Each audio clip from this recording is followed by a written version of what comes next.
you're saying I'm putting you down. And you're making fun of me, too, all at the same time. No, I'm not. It makes no sense, I but never okay. made height jokes. That's why I'm here. Go find one.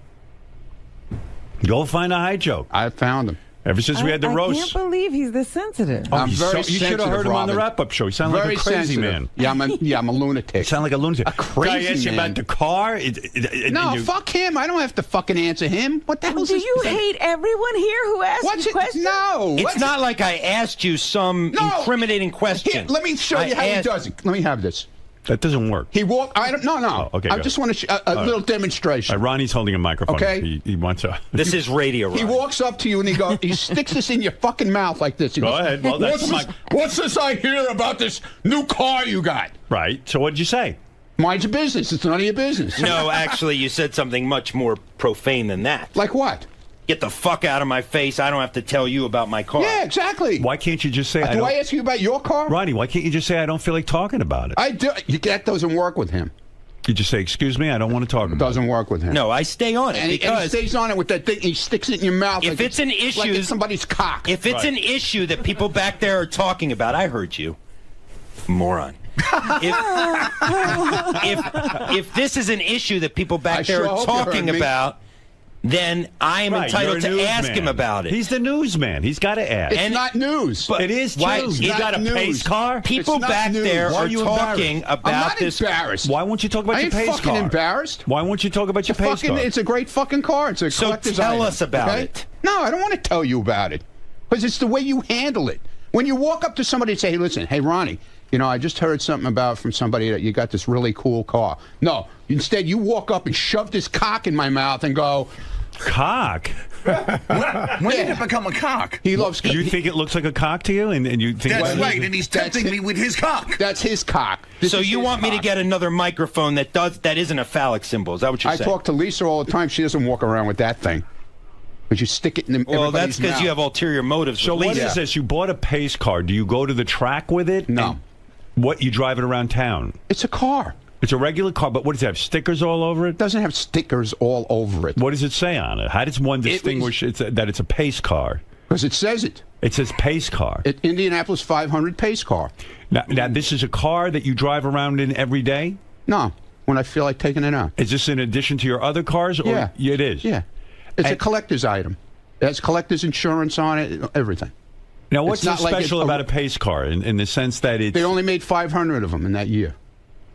And why do you like this so much? Because pace I car? like cars, okay? Do you feel that people... You like your things, Yeah. I like cars. Do people that feel... bothered you too, I know that. No, I'm asking... I didn't do anything. I'm You were just doing so asking good, you. Ronnie, up until that.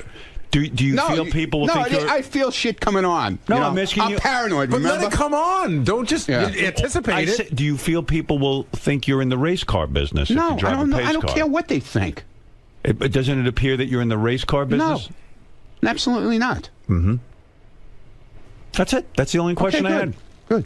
Do you wear a jumpsuit? When Yeah, I wear a jumpsuit. Yeah, I wear a jumpsuit, a crash helmet, A helmet racing gloves. with a microphone. I don't so know I'm in anything contact about... with my pit crew. I don't know. Is this common that people drive around in pace cars? No, Yeah, they make 500 of them. It's a collector's item. People like to buy them because they're really into the... I'm like Jay Leno. You know, I collect cars. It's Why a do you- replica There's of the car that was actually used maybe that year. Oh, it's a replica. Yeah, it's not. It wasn't actually used at the Indianapolis 500. They made 500 of them.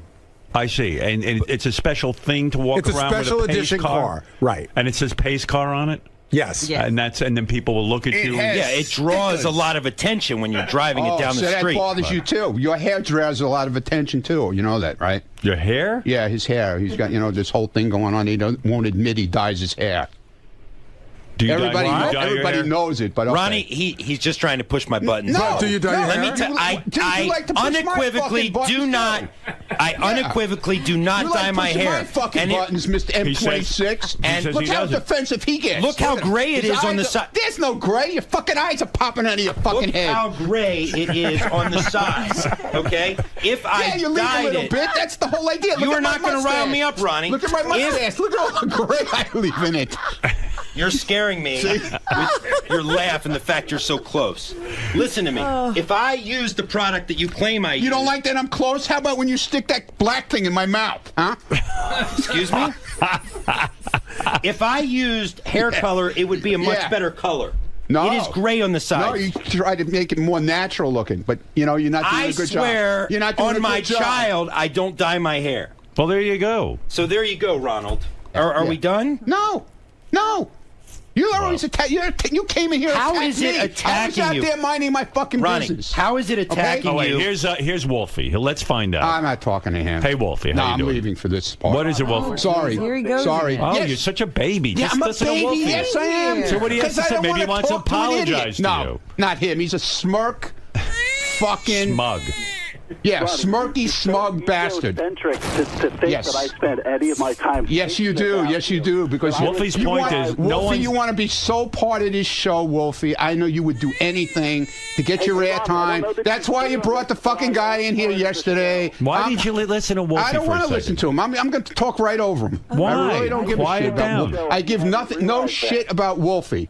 When we do our block party shows, he covers it in Pennsylvania. He'll only turn in interviews that talk bad about me. That's fuck you, Wolfie. Wolfie, go and fuck yourself, man. I don't give a shit what you say. I don't care what you say, Wolfie. I really don't care.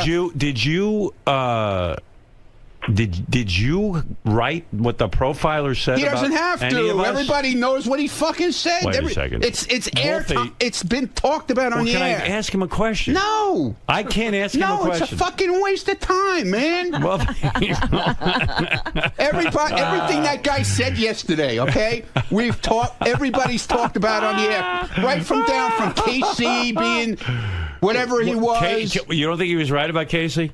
That's what I mean. Everybody knew that. Right. He wasn't saying anything. And we talked about it on the air. Crazy. You are a paranoid baby, Yeah, well, you said that yesterday too, Wolfie, okay? You just so want to be here so bad, you know? I understand it now. I understand it, Wolfie. Wolfie, it's fine. I'm glad you got in here yesterday. I'm very happy for you. Wolfie. But you know what? You're not here every day, and I know you're going to cry about that, so Wolfie. it's fine. I don't need to be there. Oh, you do need to be here. You need to be here in the worst way, because I know you beg for a job here. I know you beg for a job. You beg for a job here, Wolfie. You beg for it. Ronnie, you beg for it, dude. He won't let Wolfie talk. No. What is that? Is that your thing? I filibuster? You talk over everyone? Is that your thing? What? So it's okay for him to fucking It shows walk you're all insecure. over me. Well, I am insecure. well, let's hear what he's got to say. I don't want to hear what he's got to say. I don't care. That's the whole I thing. care. Well, good. Then you can listen to it. I don't have to listen to it. Why do I have to stand in and listen to something I don't want to listen to? Why? Why do I have to listen to it? I don't have an answer for that. I could be in my pace car. Yeah, exactly. All right, Wolfie. I can't hear what you're saying anyway, so... Have a good day, Wolfie, and you'll keep trying to get a job here. Marianne from Brooklyn, you're on the air. Hi, Howard. This is the best ever. Ronnie, you know I love you. Howard, he stands up. He's 60-something years old. He watches you back at AGT. I'm watching him from the box. I don't have a problem with him. He can't communicate with anyone. A guy comes in here. Fine. Ronnie can't handle talking to anybody. I never saw anything like it. It's old school. He was born he's more like my age, and he feels very defensive, and I think everyone's sort of picking on him. Maybe you're right, Joe. Go ahead. You're on the air. Ronnie, you are such a baby. Yes, I am. Of course. Ronnie, here's my point. Go ahead. Man, you bust balls around there nonstop. Somebody... Wait a minute. I bust balls around here? Yeah. How do I bust balls around here? You're constantly joking with people and playing around. There you go. Yeah. Joking. There you go. No, joking. you walk up to people, you tell them to fuck off, and you say you're joking. But the people don't know you're joking. Oh, they don't. Please. They know me long enough. You bust balls. Yeah, okay. Everybody busts balls around here. Well, everybody. So you should take it a little bit. And I don't think that guy yesterday was busting your balls. I take it from the people around here. I don't have to take it from outside people, dude. I take it from you. I take it from everybody here. Nobody gets their balls Is this busted. a case that you can you can dish it out, but you can't take it? No, that's bullshit. I take it. You can't tell me I don't take it. All right, let's go to Clayton. That's horseshit. Clayton, what do you have to say? You don't take it gracefully. No, maybe I don't, but I take it. You got to calm down. You're going to have a fucking heart attack. Yeah, no, Clayton, I'm going to blow another eyeball. Yeah. You know? Yeah, well, now I see why your eyeballs are blowing out of your head. Clayton, go ahead. Hey, Ronnie, you got the 82 Vet or you got the Buick Grand National? Neither one, dude. It's the Come on now. Neither one. I'm serious. It looks like a Corvette to me, the one I just saw. Well, that one he says he doesn't I'm saying have. it's a Corvette, but it's not 82. Oh, Ronnie, it's a Corvette. I'm sticking up for you. It's a And it's very not. sharp car. By the way, it's it's very, not. very sharp. It's car. not 82 pace car. It's a 78 pace car. Wow. That's Oh. no, not mine. But I'm just saying the pace car he's talking about is not an 82. It's a 78. Silver and black two-tone. Ronnie, are you upset with the source for telling John Lieberman about your car? You know what? It's part of the deal around here. I know who it is. I definitely know who it is. Who is it? I'm not saying. Who do you think it is? I definitely know who it is. Who do you? I'm wondering. Is it Richie? I didn't. I'm not saying anything. I just said I definitely know who it is. Richie Wilson. I didn't say anything. I'm asking you. Who's the source? So you don't know? Because you would identify. Okay, I don't know. Okay. I don't. It was not me. Was not Richie? Did not say a word. I didn't say it was Richie. It was multiple sources anyway. I didn't say it was Richie. It was multiple sources anyway. Who are you suspecting? Good for you. I'm not. Why are you not telling me that? I don't care. I care. I don't care. Who do you suspect? I don't suspect anyone. So maybe you don't really know. I don't really know. You're right. I don't know. You don't know? I don't know. Don't know. Oh, wow. Boy, oh boy, you worked up. Yeah, I'm worked up. I mean, I've never seen you this worked up. Yeah, well. I mean, it's unbelievable. And when the things you said about me were fucking terrible. bothers me when a fucking retard comes in here with club feet and fucking tries to rip my fucking ass apart about the job I do. He knows nothing about the job I do and how I handle people, really handle people when we're in a situation. So he can go fuck himself. Do you think... He never handled a situation in his life.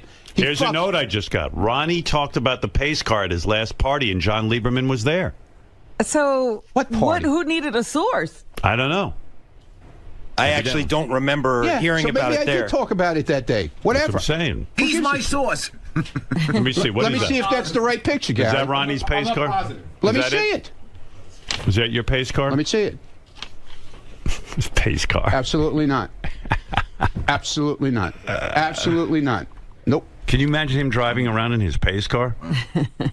How often do you do that? I'd like to see that. When the sun shines.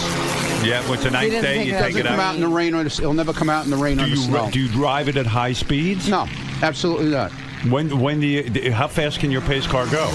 Must be able to go very quick. It's a Corvette. It goes as fast as a Corvette goes. What's the top speed it can go? I have no idea. I never tried it. Have you used it on any bridges and tunnels in the city? What? Have you driven it into any tunnels? Cameras? Yeah. No. No, I haven't. No, I haven't. Because I never even... It came from Kentucky and it came on a truck. So I've never brought it across a bridge yet. Okay? Was it delivered to your home? Why is that? Well, look at you. Your fucking eyes are popping out of your head. Why is that so interesting to you? Was it delivered to my home? No, it was somebody dropped it in the middle of the street somewhere and left it there. And they called me and said, "Oh, your car is in the middle of the street. Go get it." What is wrong with you? I'm a reporter. I do details. Howard 100 News. Well, then why don't you work on your details? He does. Because obviously, Ron, you're not working on your details. He does Howard 100 But he's not working on his details. He is. He's asking you. If he had a story, he should have came in here with all the details, pictures, well, he's asking everything. you. He's not a fucking reporter. Well, he's not going to go to your home and Steve spy. Langford back. He got fired from his job. You're telling him he needs a job. Bring him back, will you please? Now you're trying to get me fired. Go pack your fucking bags. Now you're trying to get me fired. I told you that. I told you that. I'm going to get your bags packed. I don't think it's your place to even suggest to fire me. You're not my boss. That's right. Look how upset you are. You look like you're going to cry. What? Look at you. Look at you. You're all upset. You can't take because it. I don't want my reporting question. I don't want my reporting question. Oh my God! I don't. Did I not have a story? No, you have no story. It is a story. You have a pace car. You have no details. You don't even know what fucking color it is. Why do I need to know what color it is? You don't want him spying on you. Because you're going around there. Is it orange? Is it pink? These are called questions. Reporters ask questions, Ronnie. Yeah. He doesn't know all the answers. He has a source, Before he comes in and makes a statement, he should have the details. What? He's a reporter.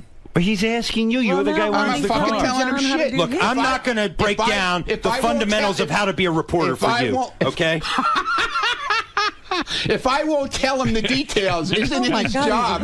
All right. Wait. This is crazy. Isn't it his job? Crazy. This is crazy. Isn't it his job to go out? If I won't give him the details, Ronnie, a report. He's not going to go spy on you, dude. It's not. Well, now I might. He just asked you a couple of questions. You're getting so fucking defensive. Let me guess. You want a portion of the guy's book proceeds from yesterday, right? Just like you wanted some of the ugly app guys. I don't want anything from him. Believe me. Listen, the last thing I want is something from him. I have to go back to work and work. Put your jacket on. Go find out what color my car is. Go ahead. Oh my God. Go ahead. Do some work. You really want me? Do some work. Go ahead. Sounds like a challenge. Guess you'll have to break into my garage then, and then you'll go to jail. There are other ways. You'll go to jail. There are other ways. You'll go to jail. He's going to sit out and watch and with a camera and photograph you. You don't want that. I got people everywhere. He's going to stake you got out. people nowhere. Brian, go ahead. People everywhere. Listen, will Lisa G please fuck Ronnie? By the way, I'm pent up. I would love to have that all go down too, because that would be great. All right, thank you, Brian. Listen, Ronnie, thank you. You're welcome. Have a nice day. Thank Enjoy you, your John day. Lieberman. Have a nice one. I still say John's a great reporter. Sorry, Ronnie. That's good. I'm glad. All right. I'm happy for you. Wow, that was some interview. He's amazing. Oh, my God. Oh, yeah. Anyway, I was trying to tell you about Gary's toe fungus, but I do have to... That got gobbled up in the Ronnie net. Sure did. What is it, Carl? Hey, Howard. Ronnie's a bitch, man. Who flies off the handle like that as a security professional? Think you got off-duty cops with you. He would get rolled up in a heartbeat. He'd get that handlebar mustache punched right off that fucking face if something really happened, man. Thank God you got real cops with you. All right. Listen, Carl, thank you. Thank you. He'll come running back in here screaming.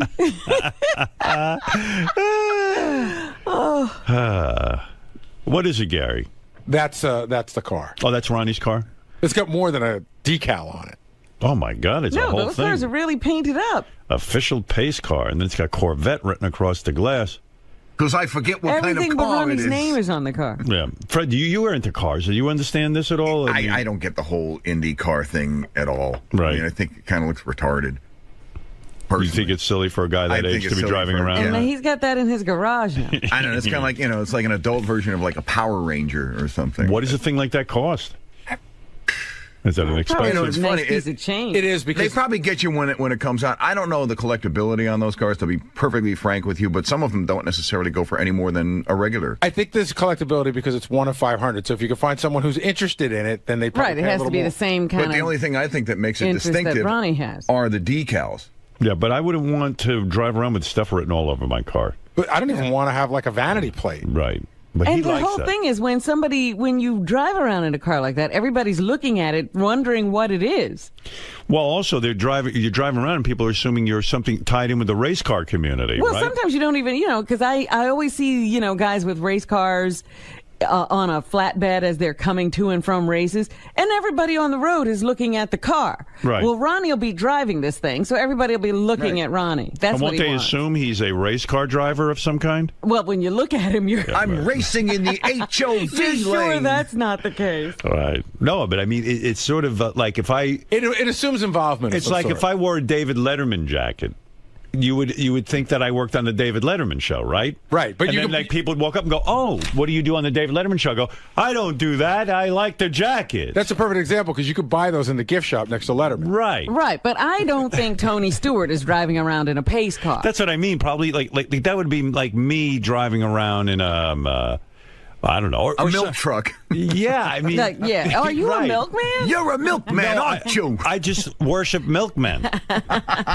Your information. Yeah. I am like a brony with a Corvette. Is that the car? For your information, okay? Is this the car? Tony Stewart owns a bunch of cars like that. He does? He He collects doesn't them. drive around in them. Yes, he does.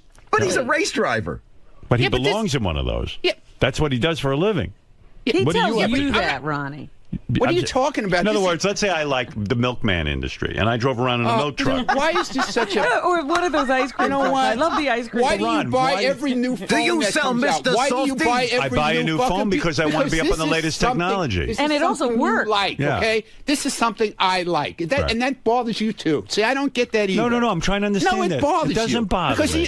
you're making fun. You're making fun of it. I'm not. I'm asking. You are. You're making fucking fun of it. You assume it asking bothers you. You assume asking a question. You owned a Corvette for 3 days and you got rid of it because didn't like it's it. not your thing. Right. This is my thing. I like cars. I'm sorry it bothers you so much. All right. Fair enough. Thank you, sir. We You can't talk. have a conversation with him. You can't because it's unfair, dude.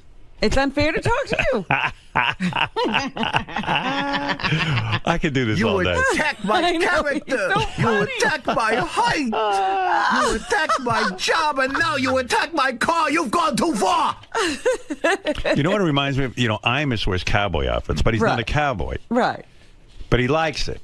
He walks around in that duster, and you expect him to pull a 6-gun on you. Yeah, you think it's like Clint Eastwood from a spaghetti western, and like Imus walks around in that cowboy hat getup, and you go, well, like if you didn't know who he was, you'd say, oh, sir, what ranch do you work on, and you know, what rodeo do you ride? Right. Yeah. Are you a rodeo rider? Are you with the rodeo? You know, you would say, and he'd go, no, what are you talking about? Don't say that to me. I just walk around like this. Right.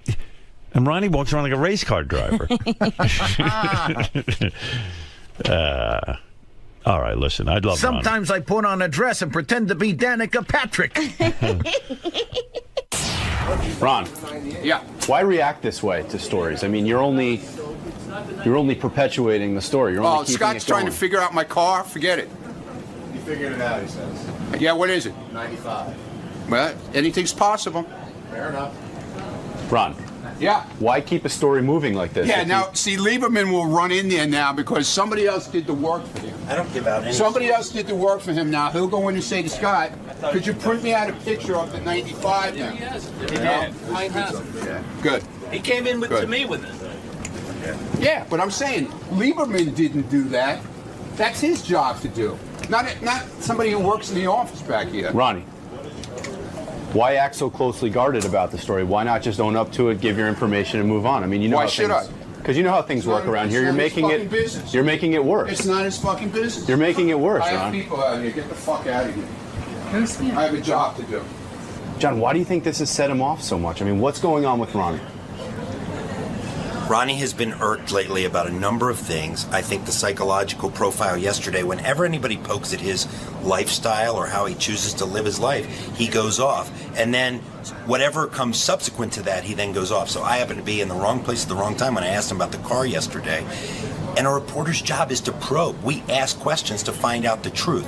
So I knew, Ronnie confirmed that he got a pace car. I didn't know all the details, but I knew the way to get the details was to bring it up on the air with Howard. And look, now we have the details. We have the year, we have the make, you know, so Ronnie is just angry. I mean, that's no breaking news. All right, Robin, it's time to hear from John Hine. Johnny boy, come on in, pal, and tell us what's going to be on the wrap-up show. Wrap-up show has been on fire. Lest anyone think it's been not on fire, you're wrong, because yesterday's show with it is Ronnie Mund going at it. It was unbelievable yesterday. Yeah. What are you going to be talking about today? You think that something is up with Teddy Microphone getting mugged and losing his iPhone. It's just weird that he doesn't call the cops and get his phone back. Where is that fucking guy? Yeah, he's here now. He's here. Explain that. Teddy, come here, just real quick. I don't want to spend all morning on it, but I wouldn't mind an explanation. I started out at 6 o'clock in the morning with this. Teddy. I did go. I went yesterday. Oh, you went to the police, but why would you wait? I mean, well, no. I couldn't go that night. Is your drinking out of control? No, what? It's average. Do you and your wife get just fucking slammed? Well, everybody gets pretty slammed in our circle. How many drinks did you have? I don't know, like umpteen. Are you that umpteen? Are you that fucking bummed out about your life? No, not at all. We're having fun. We were with a huge group of people. It was just like super fun. I mean, it's what you can't have fun without getting completely fucked up. Yes, of course. Let me tell you something. I've cut my drinking back almost to the point. I don't drink almost. I know. I barely drink. Well, I mean, I might have one drink a week. I know. I know. Tell you, look at me. I'm having as much fun as I used to. Are you blacking out? I was browned out, I'd say. What does that mean? That's a little less than What's going on with you? I don't You're a young know. guy. You're that miserable? It was just a really fun time. I don't know. It was you a think party. That's fun to black out? Yeah, it's not fun to get on a subway afterwards, but so you got going on the subway wrong way and everything. It's just crazy. You say a pack of hyenas. You say 7 guys. It was like National Geographic. They took your. What does that mean? Like, the wounded wildebeest and like all the 8 hyenas are nipping at it. Like, so you were drunk. You were on the C train. Yeah. and with your wife, and they surrounded you, and they took your iPhone from you. Yeah, I mean, they were all nipping at me, and I was kind of fighting them off, and then one of them, as we were getting back on through the turnstile, one of them got his hand in, grabbed the phone, and he was at some point, gone. you got to give up, because who knows what can happen. But I did go to the police yesterday. I mean, I called them that why wait night. 2 days? No, 1 day. One day.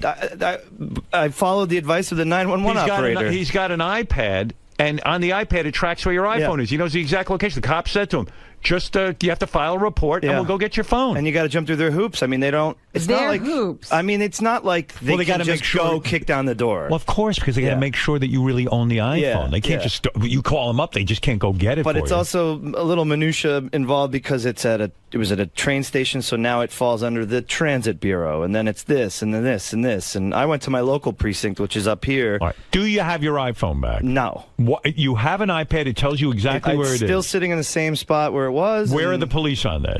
They are now investigating, but you know, investigating.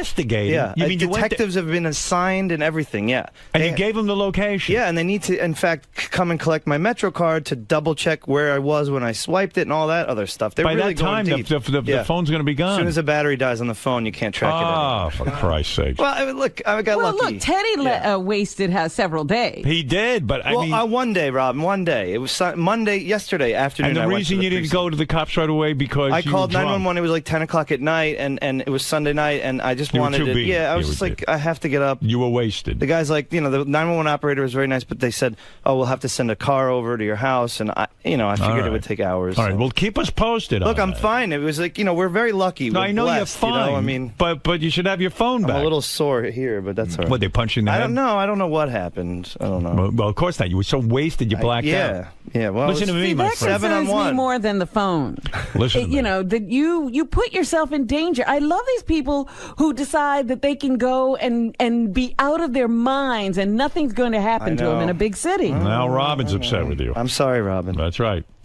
You probably sore from falling down when you were drunk. Yeah, he probably hit his own head. I know. That's why I didn't bring that didn't up. you recently bash Benji on the wrap-up show? No. Yeah. I heard it. What? Benji, you and Teddy having a hard time? No. I've always liked him. I just thought he was real weaselly about it because he bashes me on air and then he comes up and I bash him off air and then I can't come up on air. No, but then you come up to me off air and you said, "Hey, I just made that up because I want to get on air." So I didn't say that. I just said that's my. I'm like I have to. I have nothing to say here right now. That's my angle. Well, you said you didn't really. No, feel but that like way. little things like the shoes. Like when you brought up his shoes he's wearing today, high like heels, these little fucking things that just drive me crazy. Last year with the wig, with the whole Rock of Ages Benji thing. Seriously. He tries to draw eyeliner, but then again, I zoomed out and I stepped out and I said, "Wait a minute! I've only been here 6 years." There was the Benji who came in African garb. There was the Benji who did this. So maybe that's his thing. And I said, it's not my place to. And then I felt bad that I was just in a grumpy mood, and it was, I don't know, pre-wedding stress. You've also been critical of John. You've also been critical of John Hine. You feel he's too straight-laced for the show. John Hine? Yes, No. John Hine. Isn't that true? No. Yes, it is. No, not at all. Straight-laced. Too straight-laced. In other words, he should be a little looser. He's a straight guy, but no. I mean, I'm not. I don't think he should All be right. looser. You're not critical of him? No. The one thing I did say was when he got the fast food show, I was like, the guy doesn't eat any condiments, but Okay. All right, that was Teddy. everybody's criticism. Keep me posted on that phone. Yes, if I get the phone back, I'll let you know. But otherwise, the new one's coming out in 6 weeks, so I'm eligible for an So upgrade. maybe you don't even need it. That's Exactly. right. Yeah, let those guys have yeah, it. they can have it. All right, thank you. Later. Concerned about his drinking. Can you think you could stop drinking for 6 months? No. You can't. So you're an alcoholic. No. What? Are you an alcoholic? No, but... That means you are. What do you mean 6 months? Why would I want to? Stop for 6 months because... What's in it for me? Health, to show that you're not addicted? Not good enough. Maybe, I don't know, I'm going to miss out on a lot of fun. Can you stop for a month? Do you think I could. You sure. could? Do it. But I won't. Show me. I can't. You're an alcoholic. You got to raise the stakes. You're an alcoholic. What do you mean? I mean you're an alcoholic. No. You can't quit for a month. I can. I can do anything I want. I can do anything I put my mind to. Quit for a month. No. Why? Because why? Because I'm having fun. You're having fun. Yeah. Do you have any other awesome kind of time. fun? Life without booze is not fun. Exactly. I'm not going to lose my arm. And let's go, baby. All right. Okay, you might have a problem. Well, we'll see. I'll cross that bridge when I get to it. All right. I know you've been right about a lot of things. Right about everything. I know I'm you're America's right. judge. I know. All right. Thanks, Goodbye. Teddy.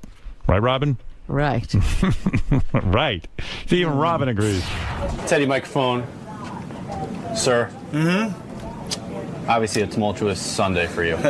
Yeah, no big deal. I mean, I think I had it coming. I got robbed of my iPhone, and I did go to the police yesterday and filled out a report and, started the whole minutia, really jumping through all the hoops.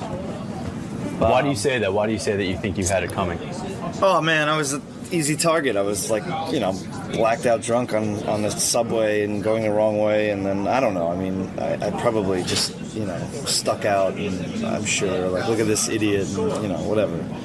I mean, it could have been a lot worse. They didn't get, my wallet or my watch or her engagement ring or anything like that, so, it's just a fun. The whole thing's actually rather embarrassing, so...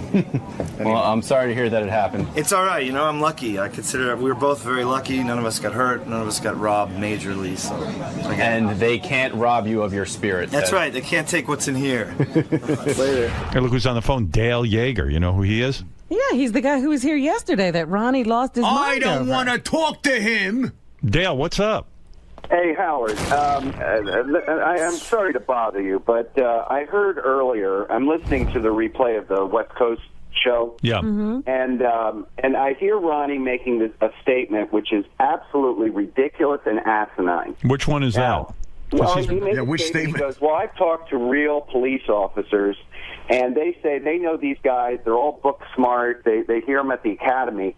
Howard, I've been operational in the field. I'm operational now. I work on cases. I'm in doing interrogations. I'm not a guy who's just some college professor that stands in a room and gives theories. No, I tried to tell Ronnie that, but he won't listen to me. Ronnie's screaming too loud to listen. And you know what blows my mind is, of all the profiles I did, and I actually did one on Robin, but we didn't get to it, but of all the profiles I did, his was the shortest.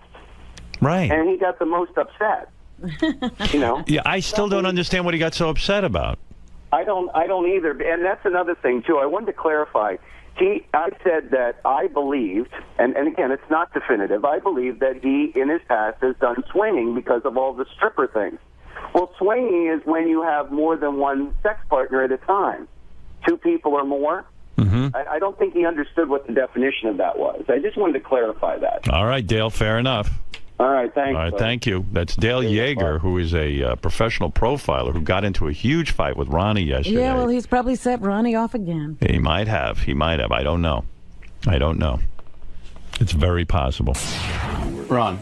Yeah. Now that you've had some time to think about things. Yes, we played that. What? Have your feelings changed now that you've had some time? No.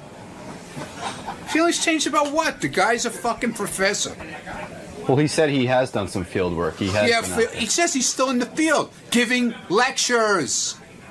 That's not the field. Seems like you're giving him a lot of power by not answering to him. He has no power. I talk to real police officers. They know about guys like him. They laugh at him. What else is in the news? What do they do? They laugh at him. How do they do that? Starbucks, Macy's, and other... Stop turning the radio off. I can't hear you. What did they do? They laugh at guys like Dale Yeager. And how do they do that? That's scary, man. That's right. I wouldn't come near Howard if you were Yeah, it's like a fucking Creedmoor laugh. You know where Creedmoor is? Huh? You know where Creedmoor is? I'd imagine it's about 2 feet in front of me right now. You never heard of Creedmoor? No, man. You heard of Creedmoor? I've heard of Creedmoor. You heard of Creedmoor? It's a mental institution. Yeah, I know Creedmoor. That's where Ronnie should be. So I was right. It was a couple feet in front of me. Yeah, that's where Ronnie should be. Locked up in it. I'd feel, speaking of security, I'd feel a whole lot safer if this interview ended. Good. End it. End it.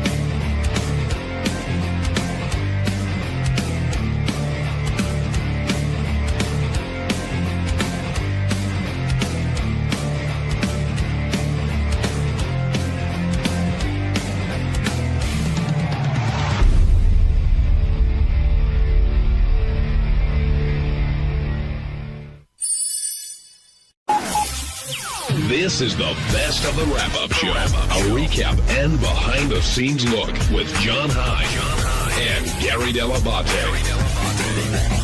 The best of the wrap-up show begins now. Hey, it's Gary Dell'Abate, Baba Booey. On Tuesday's wrap-up show, there was a lot of Ronnie. First, Ronnie, it turns out, knows that Taylor Swift's fans are called Swifties. We don't know how he knows that. Then Captain Janks called in and talked about the prank call he made involving Ronnie. And finally, Ronnie told us that he went to see the play Cinderella. Yes, a 60-plus-year-old man went to see the play Cinderella. Here's how it all went.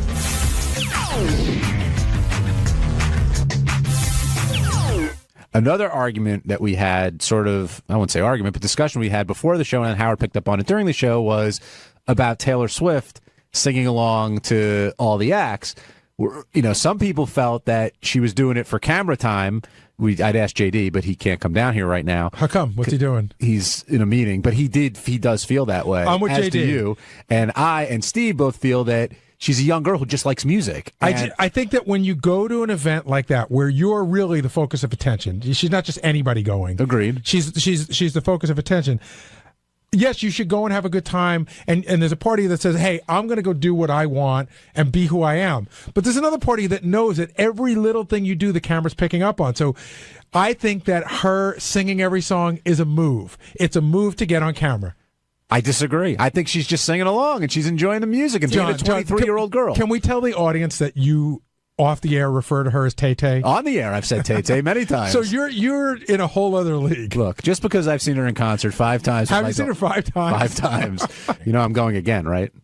Are you? End of March. What city this time? It's local. Going to Newark. John's like he's like the Grateful Dead. He's like a deadhead for Taylor Swift. What do they call them? What? Taylor heads? Do they have names? Taylor head road groupies? Swifties. How do you know that?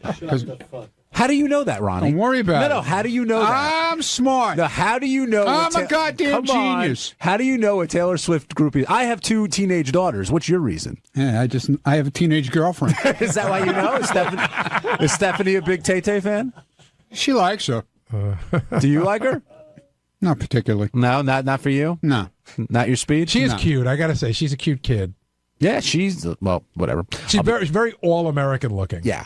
And I don't think her music's bad. Some of it, not all of it. Steve Brandano agrees. I see him shaking. I think it's funny because you don't think her music is bad. I'll give you 10 other artists that like dance around her genre that you would probably hate. That's true. I like her older stuff, like Tim McGraw. But anyway, let's get Ronnie. I'm glad. I like her Greetings from Raspberry Park album. I'm glad you're here. Are you really? Yes, I am. Because before getting into David Spade, I did want to ask you about that prank call that Janks did because apparently you weren't a big fan of it. Not that it wasn't a big. I mean, he got upset because I didn't knock him on the news. I just said I was, I'm friends with a lot of cops, and it was a whole cop thing, and cops were getting shot and killed that day, even. So was it not fun and not funny? It was his stuff is funny, but you know what? He got all bent. He started knocking me on Twitter because I said, because I did the news story with Lieberman saying, that I wasn't too thrilled about it, but, I didn't say I hated it. Do you think Janks did the wrong thing by doing it? He never does the wrong thing because he's always doing those phone calls. So, He's done a couple of calls I think he wish he could take back. Are you pissed at him? No, not at all, but he's pissed at me. Janks, are you pissed at Ronnie? Janks, you there, buddy? I'm not pissed at Ronnie. I was just bummed out that because I thought he would think it was cool. When I did the prank call, there was no reports of anybody being shot or injured. I did it before any of that stuff went down, and but I didn't hear it till that night after this all went down and the cop was shot and then he died. He had already died. And Jackson, in all fairness, nobody had been shot or killed that day. He'd already killed 4 people. But the thing is I don't do this to make fun of a tragedy or to make fun of people being shot or injured. I do it to show that these people on the news, after 25 years, they still can't stop it. They still don't check their sources. And, I let it out that it was a prank call early on. I didn't keep everybody on about it. And I kind of figured, Ronnie, it would be good for the block party. And I just could imagine all the phone calls that you must have fielded within the first 10 minutes after me doing that call. I agree with Janks, by the way. I know he does these during some pretty weird tragedies, but to me, it's always a mad rush to be the first to get the scoop, and it almost seems like these news organizations care so little about what's going on and care more about getting the person on. And I agree, most of the time, 99% of the time, it's not a bad thing. There's like one or two that he probably shouldn't have done. Well, Jenks proved that, I thought, with this call. Jenks, she would have talked to you all day. What's that? She would have talked to you all day, it sounded like. Yeah, but I kind of got nervous because, again, I was thinking, well, if there are people, if you would have watched it that day, you heard that the reporters and everything, they were getting in the police's way from doing their jobs. So, I mean, me doing a prank call to that show was probably just, I think, was just comical. It was just to show that these people were so willing to put anybody on the air without checking any sources that I mean, I could at least get through and do it. I just didn't want to string anybody along. You know where I thought Jenks used to shine for me? Jenks, what is the Philadelphia version of, I guess up here, it's called the DOT. What is like the Department of Traffic, like the roadworks people? What are they called? Right. It's called PennDOT. PennDOT. Every single snowstorm, he would call as the head of PennDOT and always get on it. I would think, how do these people not know who that is and what his number is? And he would they go, now from PennDOT, we have this guy. They put him on. Jenks, you're a master of your craft. But Ronnie, you're not mad at me. No, right? I never said I was pissed. I just said, if you listen to Lieberman's story, I never said I was pissed. You weren't pleased, though. But I just wanted to make sure you didn't have a problem with me because I'd be bummed out. I was bummed out that you didn't like it. It's not that I didn't like it. I'm saying it's not that I didn't like it. It was just, I don't know. At the time, it just hit me the wrong way. I don't know. All right. Thanks, Jenks. We're all good. What did you do for Valentine's Day? What did I hear you saying? Hey, listen, you're going to Taylor Swift. I went to see Cinderella. I'm going with my daughters. What did you do for Valentine's Day? I went to see Cinderella on Broadway. My God. How was it? Why? Because that's what Stephanie wanted to do for Valentine's Day. She's into Cinderella, I guess. I don't know. She thinks you're her prince. Yeah, I am. I am a prince. I got we sat third row, I was a prince. Someday her prince will come. Yeah. How was Exactly, after I'm gone. What'd you think of the show? It wasn't that terrible. I didn't fall asleep, so it wasn't that bad. Actually, they added a little humor into it. How so? And they made little jokes here, here and there. I got to ask you a question. Good. I'm not being facetious about this at all or anything. Were there mostly kids at the show? No, absolutely not, dude. It was all adults. Really? Yeah. I wonder why. And it's not even open yet. It's in preview, and it was sold. It's been sold out for date. Really? Who's in it? Anybody big? Any big names in it? Not that I know. Not even in my day. No Angela Lansbury. No, there was somebody. I forget who it was. I recognized one name. Did they cast well? Was Cinderella? Yeah, she was hot. Yeah, she was definitely hot. Did she look good when she was working the house, or when she became, Oh, when she became Cinderella, she's in this hot gown. I'll tell you what, though, the live effects that they had on this show are amazing. Yeah? I mean, like, the dresses, they like changed right in front of your eyes, and you didn't even know they changed. Like Kelly Clarkson's dress at the Grammys. Yeah, exactly. They just spun around and bang. They were exactly. It was crazy. And I'm sitting like 3 rows back, and I'm trying to figure this out. You think it'll make it on Broadway? It's opening March 3rd. I understand. Do you think it'll stand the test of time? I think so, because a lot of kids, they're going to take a lot of kids to see it probably. But you said it was adults. It was adults. There was there were some kids there, but I'm telling you, it was mainly adults. Cinderella. Happy Valentine's Day. Yeah, it was great, man. I'm sure Stephanie must have been thrilled, though. Oh, please. Unreal.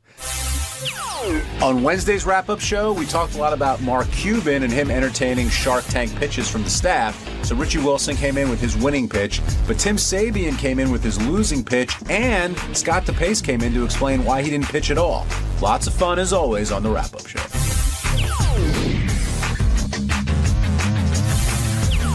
Mark Cuban also came by, and he was a great guest. He was all fired up, a lot of energy, had a lot of fun things to say. And then he had to sit through those pitches of Tim and Richie Wilson. I want to talk to Tim about his failed pitch. I want to talk to Richie Wilson about his successful pitch. I think everyone was surprised that Shittens ended up going over well with Mr. Cuban. Yeah, I think Tim was bummed out. I know he believes in his idea. He was excited about it. I wanted to pitch his other idea, which is a leash for a television remote. I'm sorry to give that away, Tim, but You're talking about the thing like whenever you go to the shittiest hotel in the world and they have the leash on the remote control. Gary, like don't let him know that. But his app to find, clean places to go to the bathroom, I know it exists, but apparently Tim's is a little bit different, but we really didn't get to learn the details because Mark Cuban shot him down pretty quickly. He went, eh. Yeah. Do you think that in Tim's pitch it was necessary to tell Mark Cuban, a guy you're A, trying to get money out of, and B, a complete stranger, he could have just said, hey, sometimes you got to go to the bathroom. He didn't have to tell him that he shit all over the wall. That's what makes Tim, Gary. He didn't have to tell him, but he wanted to, add some color to the story and get him interested, and I understand that. Tim came to me afterwards. He's like, this app is going to kill. He's got it under control. Yeah, get Tim down here. I want to talk to him about this app. Did you know he put $8,000 into the app already? He told me 4, but it's going to take another 4 to get it to where he needs it to be. Oh, okay. So I figured it was the other way. He said 8, which means he's probably put like 16 into it. No, but the thing that I didn't know how to say this to Tim because even before he went in, I was getting texts like crazy or IMs like crazy that there's like 50 apps that already do this. But Yeah. Tim was saying that they're not interactive, but I haven't seen them. I would think they would be. Yeah. In other words, if you're going to go look for a bathroom, it would seem like you just Instagram a picture of a clean bathroom. Richie Wilson, though, has put 8,000 less into his idea, and he got the endorsement from Mark Cuban. And I saw out in the hall, you guys were buddying up. Is this gonna happen? I put 8 minutes into this. That's all it was. Yeah. Quick little idea, and he liked it. He was really cool about it in the hallway. I love the idea, by the way. As a frequent user of Man Groomer or whatever you call it, it's a great idea. Were you surprised that he went for it like that? No, because everybody I spoke to said it's a good idea. Like I haven't heard anybody, no pun intended, take a shit on it. So what are you going to do? I'm trying to reach out to companies now about having it manufactured. I'm looking for, and if a company's interested, get in touch with me. And Rachel's at home right now. She's looking up manufacturing companies. Here's your problem, though. What about all the other people out there listening who are doing the same thing? I totally know that, but listen, it's out there. I mean, I knew that going into this, that I'm putting it out there. Did Richie copyright it in any way by doing it on the show? Can he take this tape and document this date as... Yeah, I mean, it serves as some type of copyright, but if I'm the manufacturer, I thought of that 2 years ago. Right. Yeah. And we've been working on it ever since. But you have to have proof of that, though. But that was exciting. I mean, look, he took you at first it was kind of goofy, but then a couple minutes in, he was taking you very seriously. For the simple fact, he didn't tell me to get out like he told Tim. Yeah. And he said that, and when he said there is something there, like I almost skipped a beat, man. I was like, there's a billionaire businessman liked an idea that I pitched him, and Ronnie told me he was laughing about it and loving it all the way down the elevator. He was cracking up. Even if you don't get a dime, at least you get that satisfaction of knowing that he endorsed your idea. Yeah, and he told me in the hallway, he said, you really should try to get on the Shark. He said, you really should try to come on. Oh, so get on the show. So as soon as if he would have been here with people, I would have asked him, is there a number? How do I get in touch? But I didn't want to ask him, like, hey, give me your email address. Are you going to change the product name if you have to get on Shark Tank? Because I don't know if they'll let you go on. I would do a Shittens brand, because for like a guy, like a hunter, they would love to use Shittens in the woods. Like, that would be great. But I would have to change the name, somehow. You got to change the name because the place you need to sell it is the moms and. I'm not talking about that. Like you can't get into Kmart or Target or unless you put DJ's like Club, the pound sign and percentage or whatever, tens. You know what I mean? That's actually a better idea. Yeah. But even some of those places won't deal with that. That got me 3% of the company, by the way. You're in. You're in. You. You have 3% of nothing. I appreciate that. The other thing, I know other people were upset, Gary, because they wanted to pitch and didn't have the opportunity to do so. I know. We had I think we had 5 people out here altogether. You know who was supposed to pitch and declined to pitch was Scott DePace. And what happened was basically Scott DePace told me yesterday, I no longer believe in the video caddy. In a sense, he said 19 years ago, great idea. 9 years ago, great idea. He goes, things have changed. Everybody's got a camera on their phone, so I don't believe it anymore, and I'm not going to come make a fool of myself. Wow. Well, I also know this morning he was saying he didn't know about this segment until yesterday afternoon. Right. So he didn't. Well, that's okay. I mean, I think he wanted some preparation or to have a pitch. For somebody who's been working on for 19 years? I'm surprised. I mean, he's got a lot of pride. I know that, and he believed in that product for a very long time. Technology's changed. But for him to admit that's a big step. Now, do you think he did it just because he didn't want to do the pitch? I think he did it because he's out of video caddies and it doesn't matter anymore. I don't know, Scott, if you're still selling them, let me know. But I think I remember him telling me he sold out. I mean, the video caddy is 5 times bigger than the iPhone. Yeah, but you could still, you got the brand name. You can make a smaller or iPhone caddy, iCaddy. You could do something like that. We're all geniuses here when it comes to this entrepreneurship. All right, Scott DePace, you weren't able to. I didn't know you gave up on the video caddy. That was news to me. Gary just told me that. I sold the last video caddy 2 years ago, maybe. How would we know? How would we know that? I told you guys. I mean, it's quite obvious. I haven't had the website up for a year and a half. I don't know because I check the video caddy website every day. No, it's funny. I mean, I just didn't know. I didn't know. At some point, it was definitely out there. I know it's not on your radar, but you knew at some point. Trust me. I said I wasn't doing it anymore. You're extremely entrepreneurial, though. It surprised me that you didn't pitch today. I mean, I've got other ideas, but what Gary, it was really odd yesterday. Gary came into the control room and said, "Are you ready for tomorrow?" Well, that's because Will had sent you 2 notes to 2 different email addresses, which I guess you don't check Lotus Notes. I do check Lotus Notes. Never got that. Here's the email. You can look at it. That's from last week with some other email address that I have no idea. You have 7 different email addresses. PatMedia.net I have not had in 12 years. How would I know that? And then the next one How would you know that? The next one I haven't had it in 12 years. The next one is a Lotus Note address. Scott? I swear to God, I did not see that. I do see it here, so I'll have to go back and check. But I did not see it. But again, when I type in your name, and this is a bigger issue, but people have all these outstanding email addresses, and how are we supposed to know what email accounts are active? We're all on Lotus Notes. Then that's what we do. We use Lotus Notes only. That's fine. Wait a minute. So I had an email address that changed about 6 months ago. I didn't remember which one it was. I let our IT guy know. I let Tracy know. But I can't spend 25 minutes looking up trying to find your old email which says what your new email address system. Is. But that's not how it works. You know what? It's a bigger issue. That's actually a Lotus Notes. What issue, else can I do? But anyway, if you had an idea to pitch, would you have pitched something if you had more time? I have plenty of ideas, but I wasn't really prepared. I didn't know exactly what was going to happen. I didn't know whether I needed to have artwork and all that stuff ready to go. If it was just an idea, yeah, I've got ideas, but I didn't think that he was going to take anything seriously today. But he took Rich's idea very seriously. Yes, he did. That idea is horrible. Oh my God, you're so jealous. He totally took that idea seriously. Is horrible. It is not. You're not horrible. really going to do it. You're not going to do that stupid Scott, idea. you really don't think he took that idea a tiny bit serious? I think he was on the show and he wanted to sort of, but then why didn't he take Tim's idea serious? I think he did take Tim's idea seriously. He assessed Tim's idea, right. Said it had been done, and said goodbye. He listened to Richie's idea. He said you've got something there. And I don't think he was doing it to be a nice guy. I wouldn't invest $1 in that idea. I mean, you don't have $1 like him to give. A wife would do. You sure I do. A wife would do just as much as a glove. How do you take the glove off? I don't know. To me, but that's the best thing about Shark Tank is they really don't care what the idea is. If it makes money. If Richie proves that Shittens is a moneymaker, he'll invest. Why wouldn't he? For the guy that made Post-its, he said, "I'm going to put glue on the back of a notepad," and people would have said that's stupid, and they made billions off it. You can't just. It's the same type. Why are you so frustrated by this? I'm not.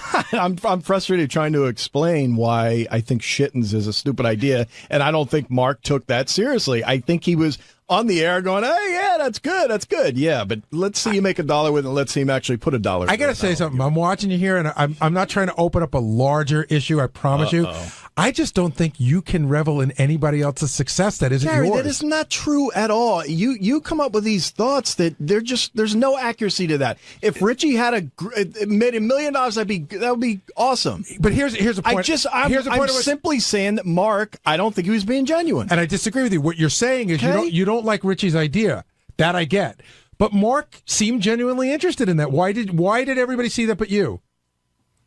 I guess you guys aren't as bright as I am. I don't know. I don't know what it is, but I don't think he would put $1 into that fucking thing. What did you think of Tim's idea? To find a bathroom? It was an excellent idea. I think I can find a bathroom quite easily without an app. Why was Yelp so successful?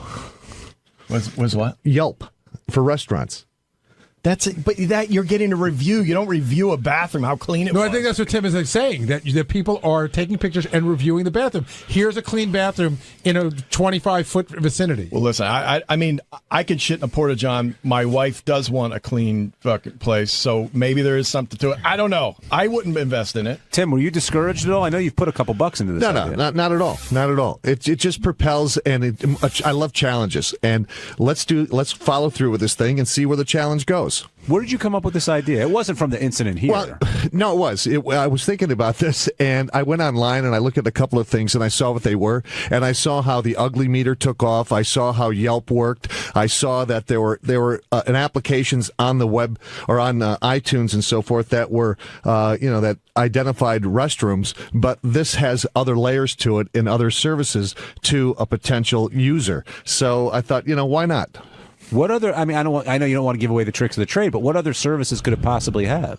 Well, there's communication. There's a rating service on it. There's other, community type things where you can participate. There's Wait, how do you participate in the bathroom? Because you tap your foot and you can find gay guys. Yeah, exactly. Yeah, exactly. So no, but you take pictures. You upload the pictures. People, it's like a lot like what Yelp is. Scott, what are you making faces for? You think this is a dumb idea? No, it's not. Of course, it's not a dumb idea. I don't know. I don't see. I think it's a really short time to guys just start putting pictures of their junk on there. That too. And then you'll be a millionaire. Exactly right. And Tim, you put $8,000 into this? No, not $8,000, but it's. I put about $4,000 into it just to check it out and understand it, and to realize what it's all about. You should talk to me. I've got plenty of good app ideas. How did the video caddy do? Why did you use any of them? Yeah, because I'm too ballsy to invest $4,000 like he did. I mean, I'm not ballsy enough. Right. Sorry.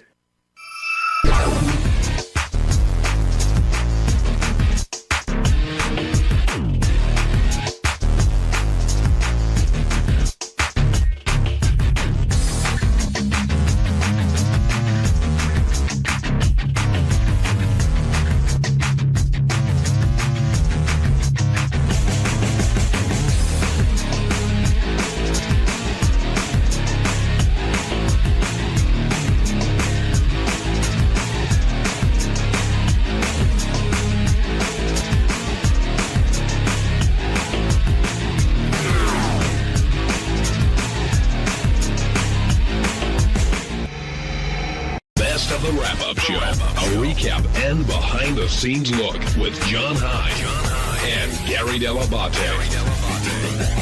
The best of the wrap-up show begins now. Hey, what's up? This is Will, and on Monday's wrap-up show, Sal came in to talk about how horrifically bad his relationship with his wife is going. And then I came in to talk about another disaster, and that would be Richard Christie eating my wife's placenta. Check it out. Let's turn to you, Sal. You spent a lot of time in the studio today, and why do you get that look on your face? It was a lot of time. I got to tell you, it's rough. I can sit there and help recite your greatest hits all day long. it's like you don't even remember. You go, oh yeah, I do remember that time. You fascinate me on that level. How you go and do things, and then and by the way, you don't actually ever learn. Like to learn something like Paula Deen hasn't learned it's wrong to say the N-word. Someone told her it's wrong to say the N-word. Right. And that happens to you a lot. You go, I learned my lesson. No, what you learned is not to say that ever again. Yeah, and it hurts. It sucks. But that's the way life is. Life is a learning experience. I know not to do things anymore that I used to do. And that's just the way it is. Do you consider yourself a defeated man? Because both Howard and Gary say you are. Definitely not. Why? Because tell me why you're not. I still have my wife. She still supports me. She still loves me. I have my children. I have my home. I have my friends. I have a healthy family. I have a lot to be grateful for. So you do, but when your wife tells you that her idea of a good day is you not being part of it, doesn't that freak you out a little bit?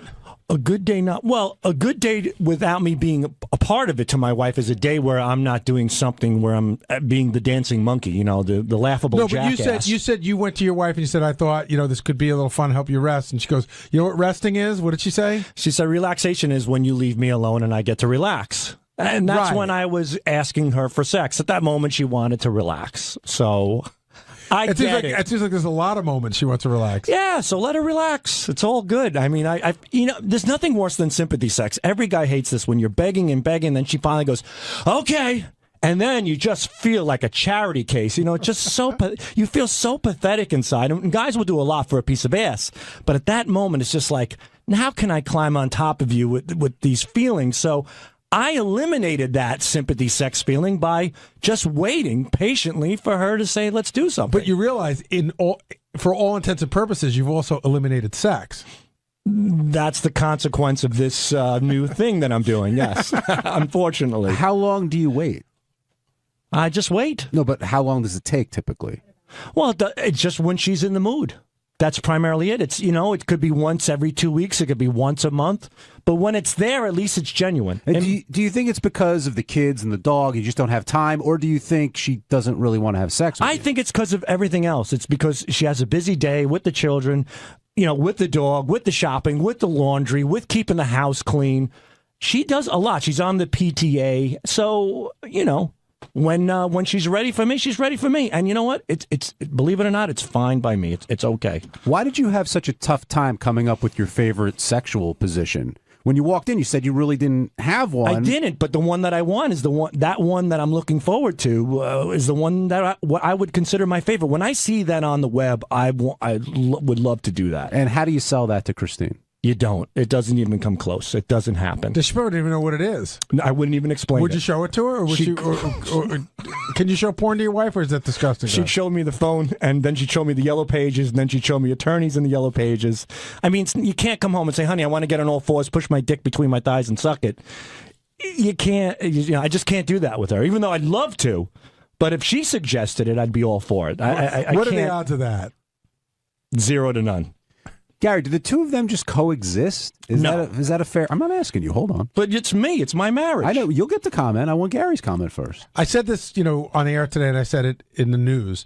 It's like they own a business, and the business is raising the kids. And they're very good at the business part of it, but the rest of it can be difficult at times. I know a lot of people, it's phases that you go through, too.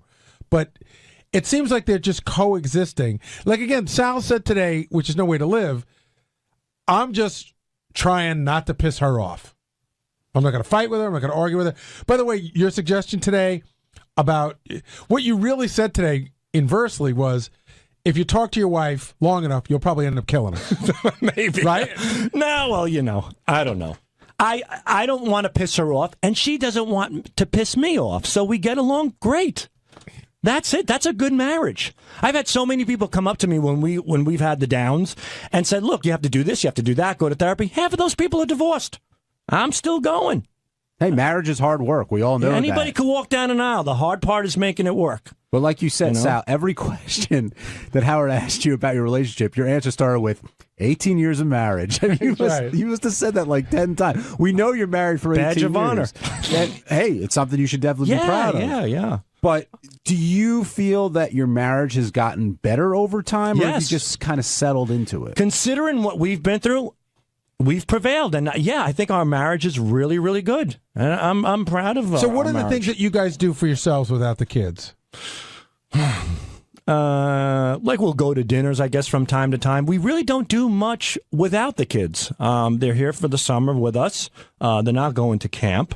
So your kids. I remember. I only have 2, and you have 3. That's your kids are at a tough age. Like, you think little kids are tough, but then when they get older, there's a whole other set of issues you got to deal with them going here and going there. Yeah, and then it just becomes like a fucking taxi. Yeah, the worrying, it just never ends as far as the worrying, and there's always something new. There's always some new dilemma. There's always something. But we don't do much alone. But we don't mind it. We rather do things as a family. What about giving up your man cave, Sal? You talked about that today. I know that was tough for you, but did you do it for the kids? Did you do it for Christine? Because the way you described the bedroom, it sounds like her bedroom, not your bedroom. It's her bedroom, and she wanted to buy furniture. I said, do it. She goes, I'd rather you be with me. I think it's my fault. I said, go ahead and do it. I left it up to her. I came home. I didn't think I would have a room designed by a 7-year-old girl, but that's what I was stuck with. I mean, my lampshade has flowers on it. My nightstand is white shabby chic, or whatever the fuck you call it. But whose fault is that? In the old days, I might bitch about it. Today, I say, hey, I should have gone to the furniture store. But why is it too late to say, hey, I mean, I see how this turned out. Could we do this or that? Like, you do have a say in this. But why bother? Why? Because clearly it bothers you. It doesn't. Really? It doesn't bother me. I sleep in the bed. The sheets are clean. I have my nightstand. Granted, it looks like it should be, for a chick. When I was on Wall Street, my boss came into the house to see the house. He walks by our bedroom and goes, "Oh, you have a daughter?" I said, "No, this is my room." He's like, "It is?" But you understand, you're almost describing staying at a hotel. Your clothes are cleaned, your meals are made, and your room looks nice. Yeah, and I can't touch the air conditioner. It's adjusted. One day we're laying in bed, and my wife's like, "Did you touch the air conditioner?" I go, No. I know better. I know my role is to sleep, shower, bring home the bacon. That's it. And you know what? It works. We get along. We do laugh. We do conversate. My therapist said I have to talk more to her, get involved in her life, and I do it, and it's interesting. But Sal, do you think it works because you're doing everything that she's telling you to do? I think it works because I want to make it work any way I can. That's it. Rob in Jersey, you're on the wrap-up show. Hey, how you doing? Long-time listener. Hey, Sal, you ever see Shawshank Redemption? There's that term in there called institutionalized. That's what it sounds like your marriage is. It sounds like you're institutionalized. Like you just go through the motions every day. And I don't know, I think you guys should maybe seek out a little counseling or something. We went to counseling once, and I broke down. I cried hysterical as soon as we got to counseling. I had so much in me. I just lost it. And I don't want to paint her to be bad or anything, but she just found that comical. She started laughing. And I think it was a way of maybe cushioning her feelings. Right. But considering what you guys went through, do you think one attempt at counseling was enough? No, but we got in the car and she goes, $300. I could have bought a nice pair of jeans for that. See, but that should be talked about in counseling. Right. That a nice pair of jeans is more important than your relationship. And we did. And we went back like 3 or 4 more times. And I just felt like maybe the counselor wasn't good, but I felt like that wasn't working. I don't want to go too deep, but did you feel that way or did she feel that way and that influenced you? With the counseling? Yeah. Oh, I'm the one who put my foot down and said it must happen in order for this. No, about the counselor not really working. Did you feel it wasn't working, or did she get in the car every time and go, "This is a waste of money, I could be spending it elsewhere," and that influences you? She said it once or twice, so maybe subconsciously it influenced me without me realizing it, but I felt after 4 times myself personally that it really wasn't working. Give us a call as we move on to Richard's desire to eat Will's wife's placenta, which apparently is going to be fulfilled, Gary. Yeah, I thought the hardest part of this equation was getting Tracy to agree to give up the placenta, but no problem. Yeah. I mean, she's not keeping it. Tracy Murray, team player. So, but there are. I've heard people who have taken them for whatever reason. They freeze them and well, for cancer purposes. Because God forbid, like somebody needs a blood transfusion or whatnot, there's a particular, I'm not a doctor, but there's particular cells in there. If you save the placenta and God forbid something happens to your child, you might be able to utilize the placenta to help your child out. Sal, I know you're not a doctor, but does this placenta thing, like, are you good with it, or does it gross you out? It's horrible, disgusting, but it's great. I mean, I can't believe he's going to do it.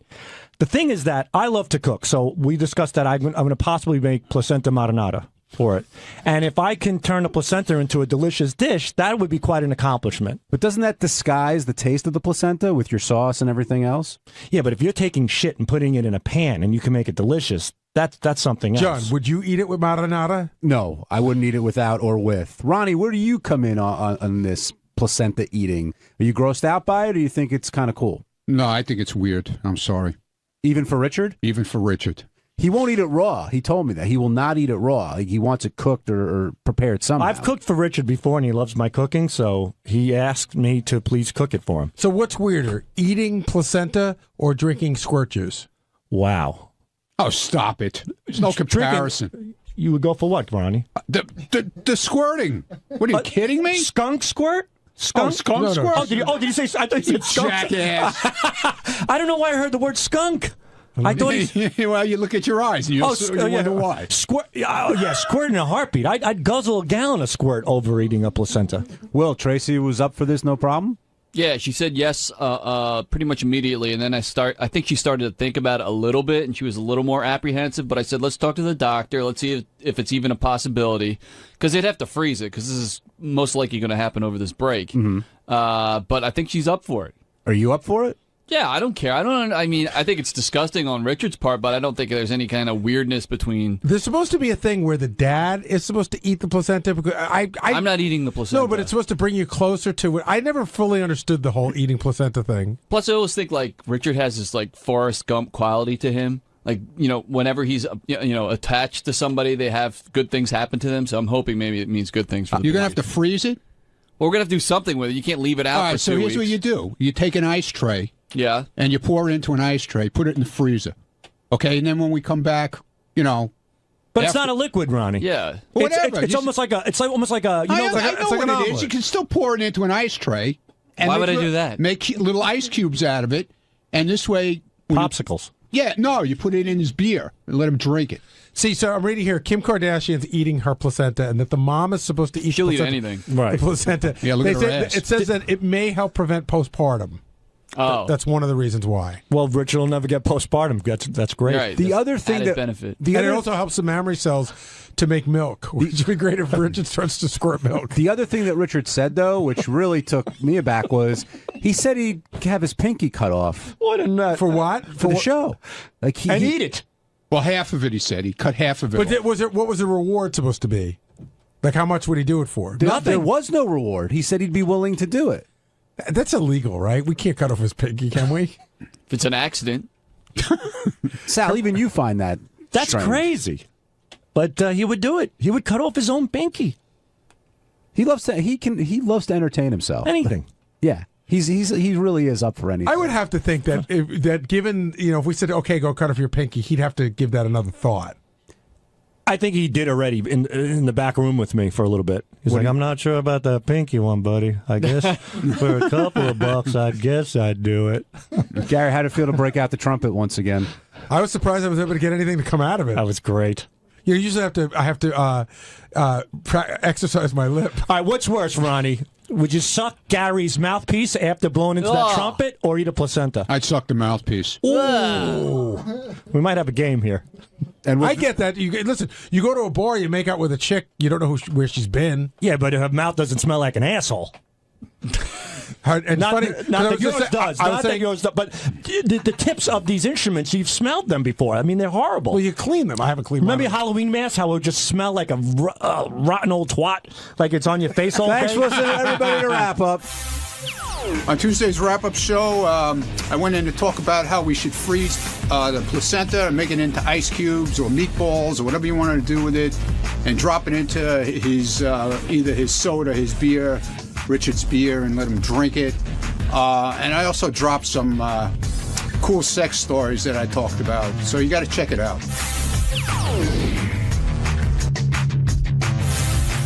I'm going to start where we left off yesterday, and that's with the placenta coming out of Mrs. Murray, which will be any day, anytime soon.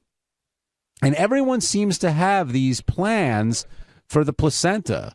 Will said his wife is totally okay with it, and Sal wants to do placenta marinara.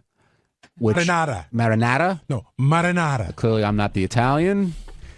And Ronnie wants to go with the ice cube theory. And Gary, in the intro, I was saying I still don't understand what Ronnie is planning to do with this or where that thought even came from. Okay, even if you think that placenta is a liquid, which it's not, why would you put it in ice cube form? But I think, for starters, I think Ronnie thinks it's a liquid. I wonder if he knows what the placenta actually is. We should discuss that with him when he comes by later. But Ronnie was saying how let's go with his placenta theory. You then drop them in beer, the ice cubes, and then he drinks it. Well, that defeats the whole purpose. I agree. The whole thing is you have to eat something that looks gross. It's like when they give you that stuff on Survivor, or Fear Factor. You don't take cow balls and put it in a blender and put it in a drink. You want to have somebody chewing a ball. Yeah, and no condiments. I mean, you got to take it straight. No marinara. Thank you for saying that again. When the issue of placenta came up with you and your wife's birth, there was no, I would say right now the issue never came up. Because? What issue is there? In other words, my wife had a baby. We never discussed anything. The placenta, the only way that word came up was it was something that was going to come out after the baby. So you don't believe in the wife eating it and all that? I think people get involved in such wacky bullshit. I tend to agree. Chris in New Mexico, welcome to the Wrap-Up Show. Hey, Chris. Hey, John, how are you doing? Doing okay. What's on your mind? You know, the whole putting the thing in the ice cube tray. I mean, is he getting that confused? The placenta confused with like amniotic fluid, or I mean, what is Ronnie thinking?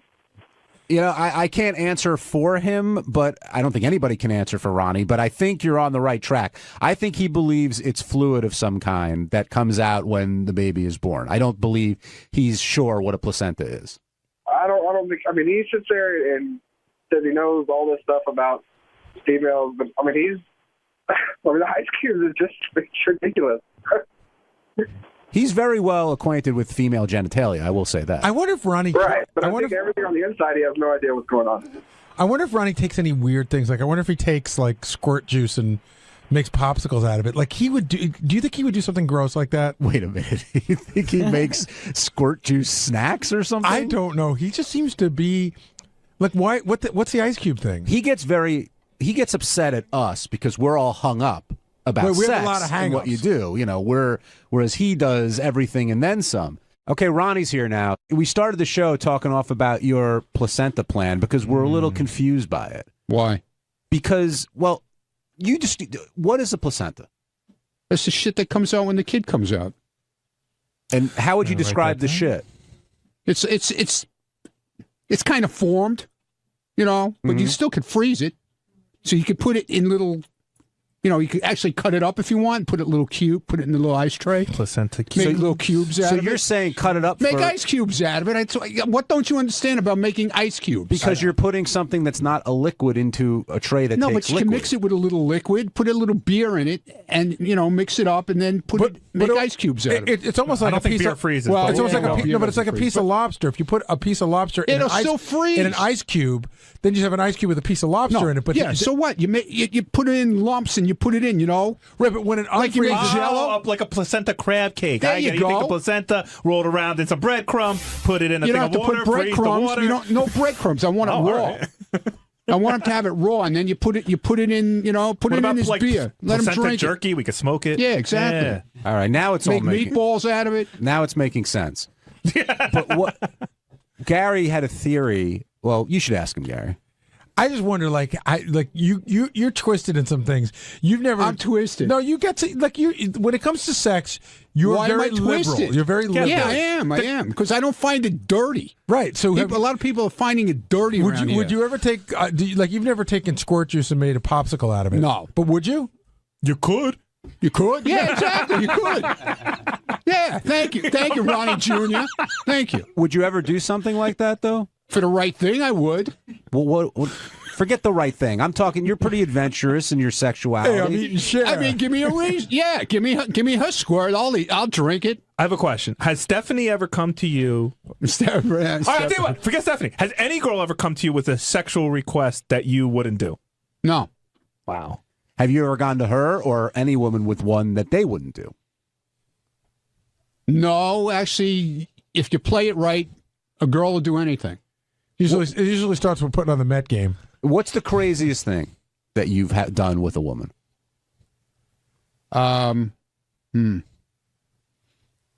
Take your time. I don't know. It's just, you know. What was the one thing you had to talk, like you really had to work to get the girl to do? Well, I could see it. It's in his eye. Anal right away comes to head, to head, because... You know, it's hard to get. A lot of times, girls with small assholes don't want to do anal. Right. I would imagine that's most girls. They're afraid. Well, not all girls have small assholes. Do you know that going in? Like, do you assume? There's different size assholes. Yeah, you didn't know that. Well, I guess if you're having anal sex all the time, your asshole gets bigger. Exactly. Right? I mean, do you ever see some of these porn chicks? I mean, their assholes are like they actually look like the supermoon. Yeah, exactly. There you go. So just because the girl is small, this doesn't necessarily mean she's going to have a small asshole. Because if she's done anal a lot. Yeah, exactly. Okay. Yeah. But I don't think that's the craziest thing you've done. Yeah, I don't know. I'm trying to think. I don't know. I'd have to think about like anything involving toys or food or. Yeah, toys. I've done toy things. Yeah, but like crazy. I don't know because I don't go that crazy.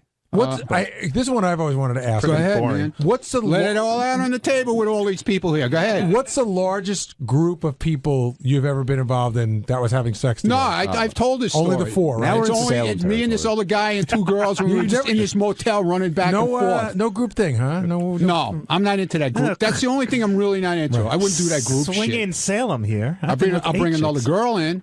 Right. You know that you've done. Yeah. What kind of toys? Like, what's the wackiest toy? Just the beads. The beads. The beads are the fucking wackiest that I've done. There's a lot of other crazy shit. Jason and I have the same question. I've never done that. Have you ever put the beads in your ass, or someone put the beads in your ass, and then they pull them out like they're starting a lawnmower? Not that fast. I would have killed them if they did. Oh, we got to take a break, Al. On Wednesday's wrap-up show, all the talk was about Jerry Seinfeld. Jerry finally came in, sat down for a long time with Howard, which gave us plenty to talk about because we're in awe of both of them. And Jerry's attitude towards Howard was called into question, and here's what we thought. Jerry Seinfeld hadn't been on the show. He'd called in, you heard him on the phone, but hadn't been in studio for a long, long time, and spoke with Howard for over an hour and a half, covering a wide range of material, but they seemed genuinely excited to be back together again at the age of, that they're at. Yeah, I mean, Jerry had a really interesting comment. They're the same exact age, and Jerry's like, he was talking about going over to talk to Dice in L.A. because there was some feud that wasn't really a feud, and he said, I feel this way about Dice. He goes, and Howard, I feel this way about you. The war's over, and I think they're both in the same place right now where it's just not worth fighting for the sake of fighting. They were very interested in the minutia of each other's lives. Yes. Every little tiny dumbass thing they wanted to know about each other. Well, it didn't seem like anything was a tiny dumbass thing, at least in Jerry's eyes. He's interested in everything, which I'll get into in a second. But when he went in there, he didn't want to sit on the couch. He wanted a chair. But in the green room, he did 4 minutes of that. Saying it sucks the energy He out saw of Larry him? King. Is that where I have to sit? Oh, I don't want to sit on the couch. And it's always hard to tell what's complaining and what's formulating a funny bit in your head. I think it's both, right? And it's always both. It's just a matter of what the percentage is. Right. Because when he first came in, he wanted to be closer to Howard and felt like, it gives more energy. And when sitting back on the couch, it takes something away. He said, "Can you get me a chair?" He looked me in the eye. I said, "Can you get me a chair?" And I was going to come out and get him a chair.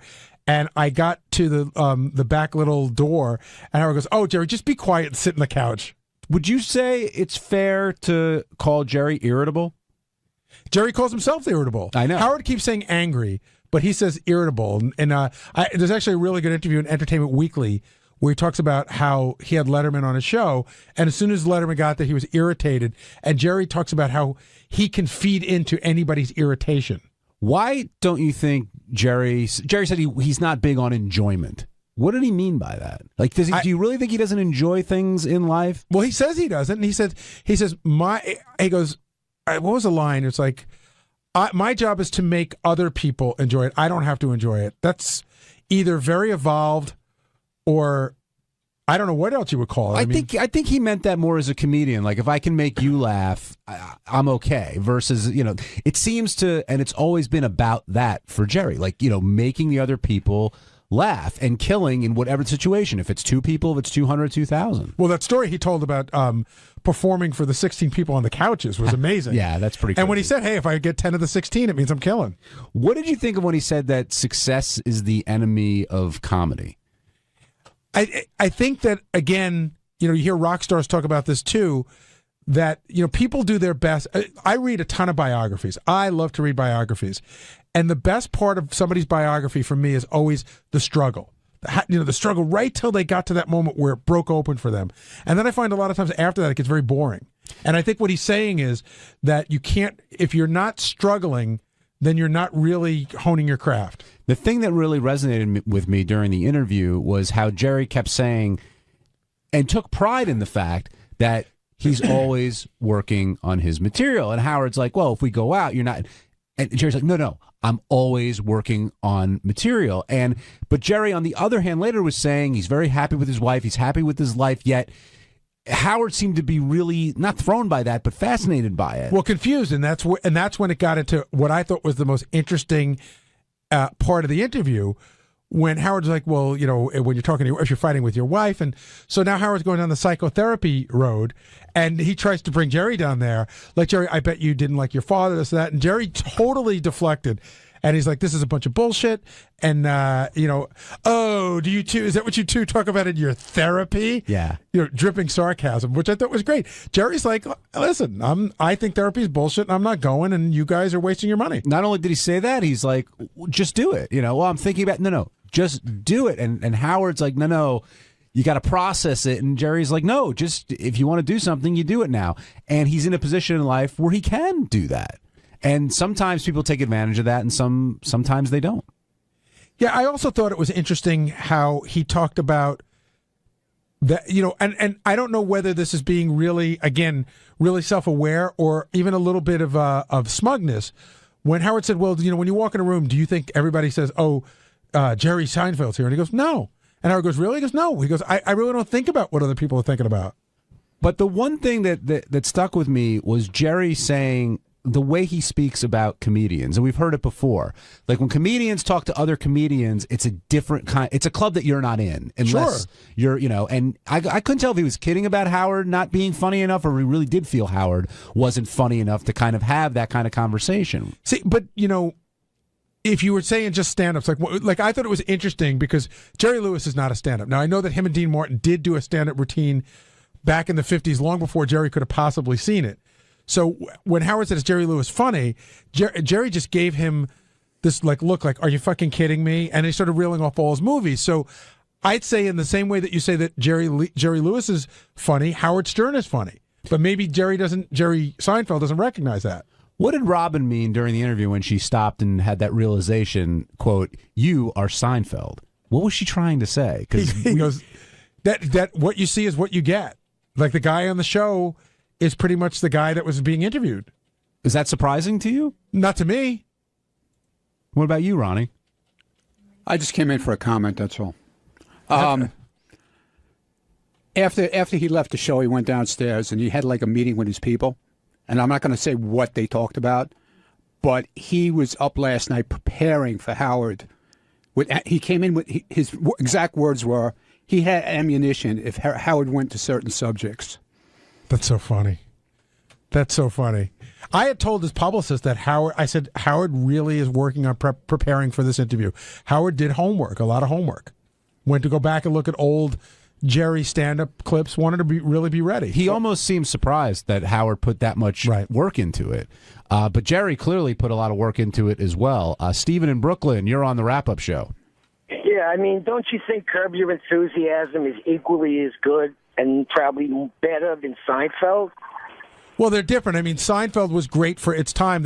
I don't know that a show like Curb could have been on when Seinfeld was on. So you got to take each of the shows for their period of time, but they're both great shows. Right. They both basically have the same kind of ironic comedy. And it's obvious that Larry David created the Jerry Seinfeld show, don't you think? No, it's not obvious at all. Jerry's a little upset. No, not at all. I think it's obvious that Larry David is George Costanza, and I think a lot of the stories in Seinfeld are Larry David stories. But it's a collaborative show. It's both of them. And even when Howard was going through a couple of the Seinfeld episodes, Jerry said, I didn't write that one, or, Larry wrote that one. Like the contest, Larry wrote that one. But right. I think it's 50-50. At the end of Seinfeld's run, though, you could tell that Larry David wasn't there anymore. Hey, well, thank God for Porsches. Now Jerry realized he's able to talk to people. He can talk to regular people. That's pretty cool. Yeah, what do you guys think of his show and that whole concept of comedians getting coffee in cars? I love it. I watched the Michael Richards one. I watched the Mario Joyner and Colin Quinn one. I watched a bunch of them. I think the show's really great. You're a car guy. Have you seen any of them? No, I haven't seen it, but I'm going to check into it now because, he's got a great car collection. Yeah, he does. Amazing car collection. I just want to go back for a second. I want to tell my one little interaction that I had with Larry David, because I told this to Howard after we went to break, and I was surprised at Howard's attitude about this. So I had an opportunity to go to a taping of a Seinfeld show many years ago, one of the greatest ones ever. I was at the Junior Mints episode, which is also the episode where Larry has a girlfriend whose name rhymes with Private Parts, but he can't remember her name. Mulva, exactly. And I was with somebody who knew Larry David, somebody who used to work at a comedy club. So we go down to the set after the show is done, and she sees Larry, and the show's really like it's a hit show. And she says to Larry David, Larry, congratulations on your success. You must be so happy. This must be so great. He goes, it's not. It's fucking terrible. And she goes, why? He goes, now there's so much pressure. I have to write shows every week, and I have to be good. So I told Howard that, thinking that Howard would go, well, that's crazy. And Howard's like, I totally understand that. I totally understand that you can't enjoy something when you do it, the pressure of having to keep churning it out. And I said, well, what would be the point of putting a show out there, right? You say, I want to get a show. You bring it to NBC. What's the point of pitching a show if you're not going to enjoy it when it does well? And Howard had an explanation for that. He said he thinks that anybody who can enjoy it isn't successful. Well, a lot of times creators feel that it's the work. I mean, that's really what you kind of get out of it, even though you're both talking about two brilliant comedians. And I think with Larry David and Howard, yeah, they bust their asses, and it's constant work, and it's constant pressure to do well. And even if it's received, okay, then it's the next one, and the next one, and the next one. And eventually you kind of get caught up in that mentality. And if you're looking at it as hey, wow, we're doing something pretty great here, you think you've lost a step. Right. And I don't know. I mean, that's their mentality. By the way, it's probably the number one tweet or email that I get. How come Larry David's never been on the show? And the answer is he's never asked to be on the show. And I don't think he does a lot of interviews. But do you think a Larry David Howard Stern interview would be interesting, or do you think it would be too weird? Because people seem to think they're a lot alike. I think it would be both. I would love to see it. I think that there are a lot of similarities between the two of them, and Larry David is a little bit off, but so is Howard in some ways. And I would love to hear that conversation. I think it would be a very, very interesting one. John in California, you're on the wrap-up show. Thanks. Hey, Gary, was Jerry getting kind of short with Howard on his questions? It seems like some of his answers are just just getting kind of pissed on some of them. Did he come across that way at all? No. I guess you have to see it. It's just, sometimes Jerry just But no, I didn't get that. I watched the whole thing on the TV monitor, and that's, it's different when you're seeing it as opposed to hearing it, and I did not get that impression at all. Did you get the feeling that both guys were looking for the angle as they had the conversation? And that's what I thought, John. Like, Jerry was kind of, sometimes he would answer short to look for an opening, and Howard would sort of ask a question a certain way. It was pretty cool watching them go at it. Hello? Yeah, anyway, I'm sorry, guys. It just seemed, I don't know, it just seemed like his answering was real short and just, I don't know, like, God damn it, get through the next questions. Yeah, I don't know. It's something I noticed. Thanks, guys. Have a good weekend. Thank you. You too. You're welcome, John. I think that's also part of Jerry's personality. That's the kind of guy he is, and he sort of rubs off you that way. Yeah, I mean, I didn't sense any sort of weirdness at all today, so I'm not sure. Maybe if somebody else wants to call in and they heard it, let me know. What did you think of that July 5th party invite? Both the way it was presented, and do you think Howard will follow through? Here's what makes that fascinating, and I'm missing half the equation. I'm dying to know who's having the other party. That makes it such an interesting... the one Howard's already going to. Yes. Okay. Because I don't know whether it's a really good friend of Howard's or whether it's a big name person, and now you have to decide which one to go to. But Robin, again, this is so funny. Robin said, Howard, people go to two parties. That seemed like he discovered fire. Well, I was referring to the way Jerry asked him because, my wife knows your wife. I really don't care if you come or not. Well, I think, again, you could look at it that way. I think it was Jerry saying, hey, I'm not asking you to come because you're Howard Stern. I'd like you to come just because, my wife knows your wife, and I think it would be fun to have you. Jerry also said he was embarrassed by the Forbes article talking. Very interesting. Yeah, and was really upset about it. Look, he makes a lot of money. He did very well in that syndication deal. If it's not 800, then who knows what it is. Well, and that was a discussion because I was talking to somebody that works here, and he goes, so say it's 500. So I go, okay, say it's grossly overstated. Say it's 200 million. So what? I mean, is there a huge difference between 200 million and 800 million for your average person? About 600 million. But yeah, right, I know but what you mean. I mean, how much with 200 million you could do a lot. Yes, you certainly can. John, what's your favorite Seinfeld episode of all time? Because I have one that really stands out to me. I love the Magic Gloogie one where they do the Kennedy. Jerry loves that one. That's one of his favorites. I think that one's great, mostly because of the Roger McDowell performance towards the end. And, of course, any Keith Hernandez episode I think is great, too. For me, I love the one with the Bubble Boy. Great. And when they're playing Some people don't like that one. It's a straight. I like it. And when he says moops instead of moors and George tries to punch the... But again, what about you? What's yours? Listen, I really do like the masturbation episode, but I think the one that I really loved that I thought was great was when George slept with the cleaning lady for a cashmere sweater, and they call him in, and the guy says, "It's come to our attention, you've been sleeping with the cleaning lady here at the office on the desk," and there's a long pause, and he goes, "Was that wrong?" The George Costanza, I mean, what a great character. The other George thing that comes to mind when you said that was, well, when he goes for the unemployment and he's trying to get the, not work and all that stuff, but it's a visual, but when he's at the party with the clown and there's a fire and he shoves the grandmother out of the way to get out of there. Oh man, the list doesn't end. I tell you, I didn't appreciate it at the time, but in reruns, you know what I do like? I like the whole Steinbrenner thing. At the time, I thought it was sort of like bullshitty. Voiced by Larry David. Larry David, that's right. Kristen in Boston, you're on the wrap-up show. Hey guys, how you doing? Good. How are you, Kristen? Good. I was just calling to comment on kind of the last listener's comment regarding Jerry's kind of interaction with Howard. And I have to agree, actually. Just listening anyway, it almost sounded like at times Jerry was a little short, little smug at times. And I love Seinfeld. I mean, I've seen Atlantic City. I watched the show. I love it. But I had to kind of agree as being a listener. I didn't watch it, but just listening, it did sound a little bit like that. What do you think, John?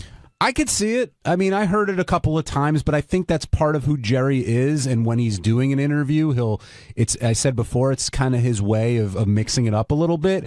I do think that he has an arrogance, but I think it's one that's been earned. Yes. If you will. John and I talked about this earlier. We're like, I mean, there is a little bit of smugness with Jerry, but Jerry's totally earned it. And then there's other people. We think that a lot of comedians in general have a little bit of a smugness to them. And then John and I were talking about ones that didn't earn it, and they piss us off. Right. If you earn that smugness, that's one thing. And Jerry certainly has earned it. With Howard said that when you think of the great comedians, sometimes Jerry's left off that list. And he asked Jerry if it bothered him, and he said no, he wouldn't put himself in the same class as Pryor and a couple others. Well, Pryor and Carlin were the two I would always come up. Now, do you agree with that? Before Jerry did the TV show, after Jay Leno, he was the guy that he wasn't nationally known, even though you saw him on TV a lot. He didn't have a TV show.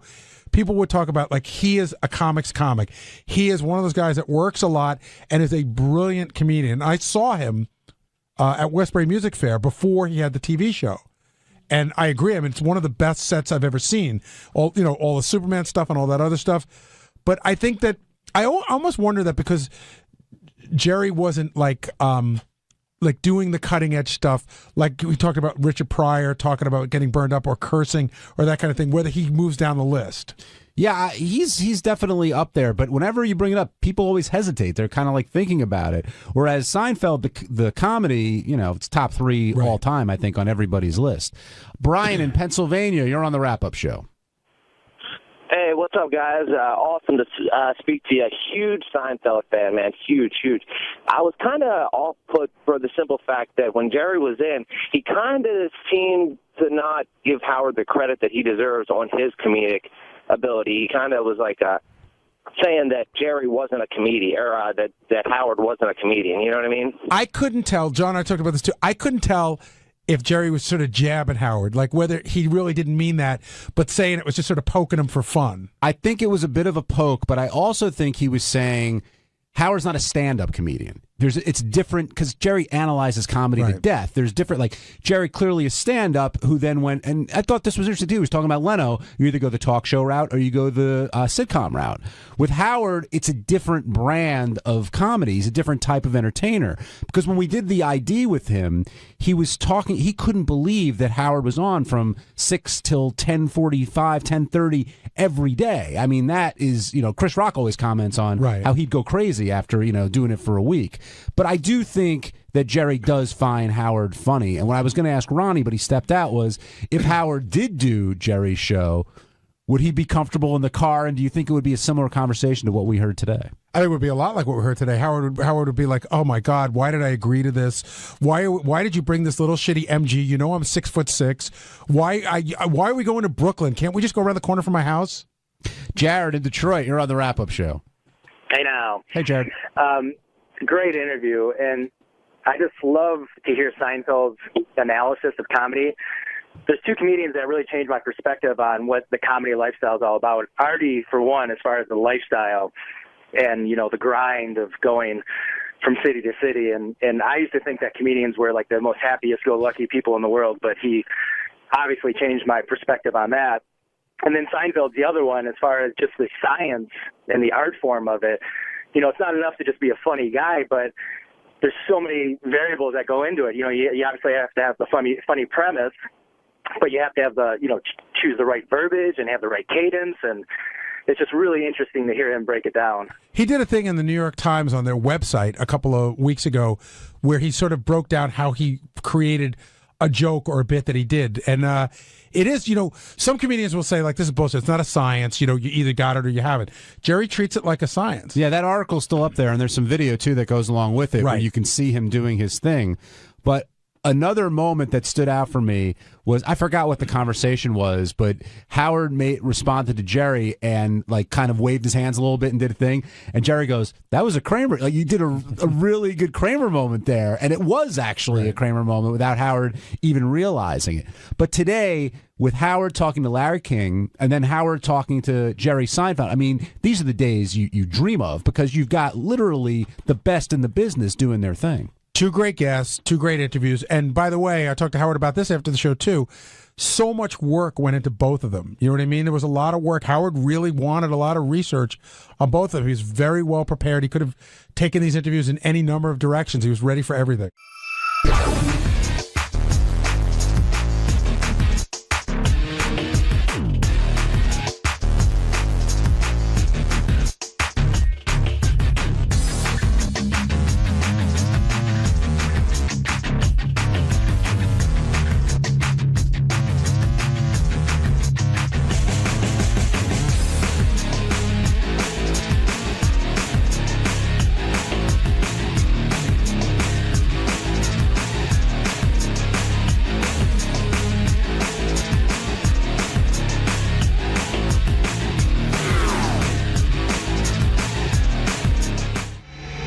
This is the best of the wrap-up show. A recap and behind-the-scenes look with John High and Gary Dell'Abate.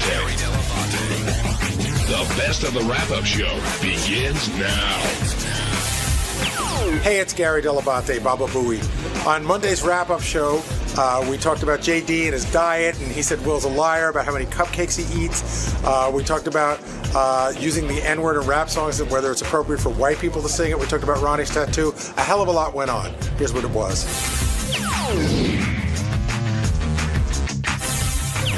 Why are you calling Will a liar? Because he lied about me on the show today. What did he lie about? The cupcakes. Not the Cheetos and the Pepsi? So listen, sometimes if I don't eat breakfast usually, but if I'm hungry. Sometimes you don't eat breakfast usually. Sometimes I don't eat breakfast. Okay? And if for some reason a certain day I feel like it, I will go to the vending machine and I will get chips because I'm not going to eat a Hershey chocolate bar. Why?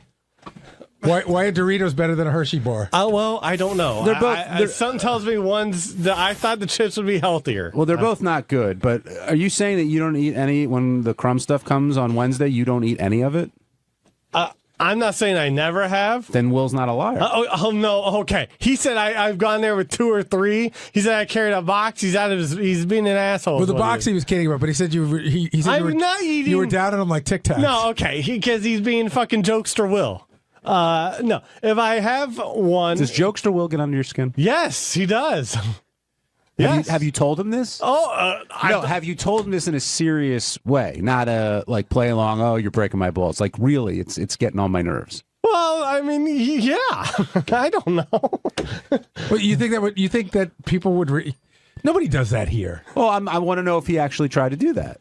Listen, there's no way to do that with anyone around here. You just got to take it. It's like it would be like walking into the 7th grade and telling the guy who mocks you all day, "Hey, you're hurting my feelings." It's like Ian Poulter yesterday tweeting that thing. Excellent analogy. You can't do that. So does it hurt when Gary's flashing pictures in there and Howard's talking about how heavy you are and how you don't care about your life? And can I start by saying I did feel bad about doing that, but when I walked in this morning and I saw those pictures on the wall and I saw that one picture, I said, holy crap, I knew you were thinner when you started working for us, but I realized that picture was taken here.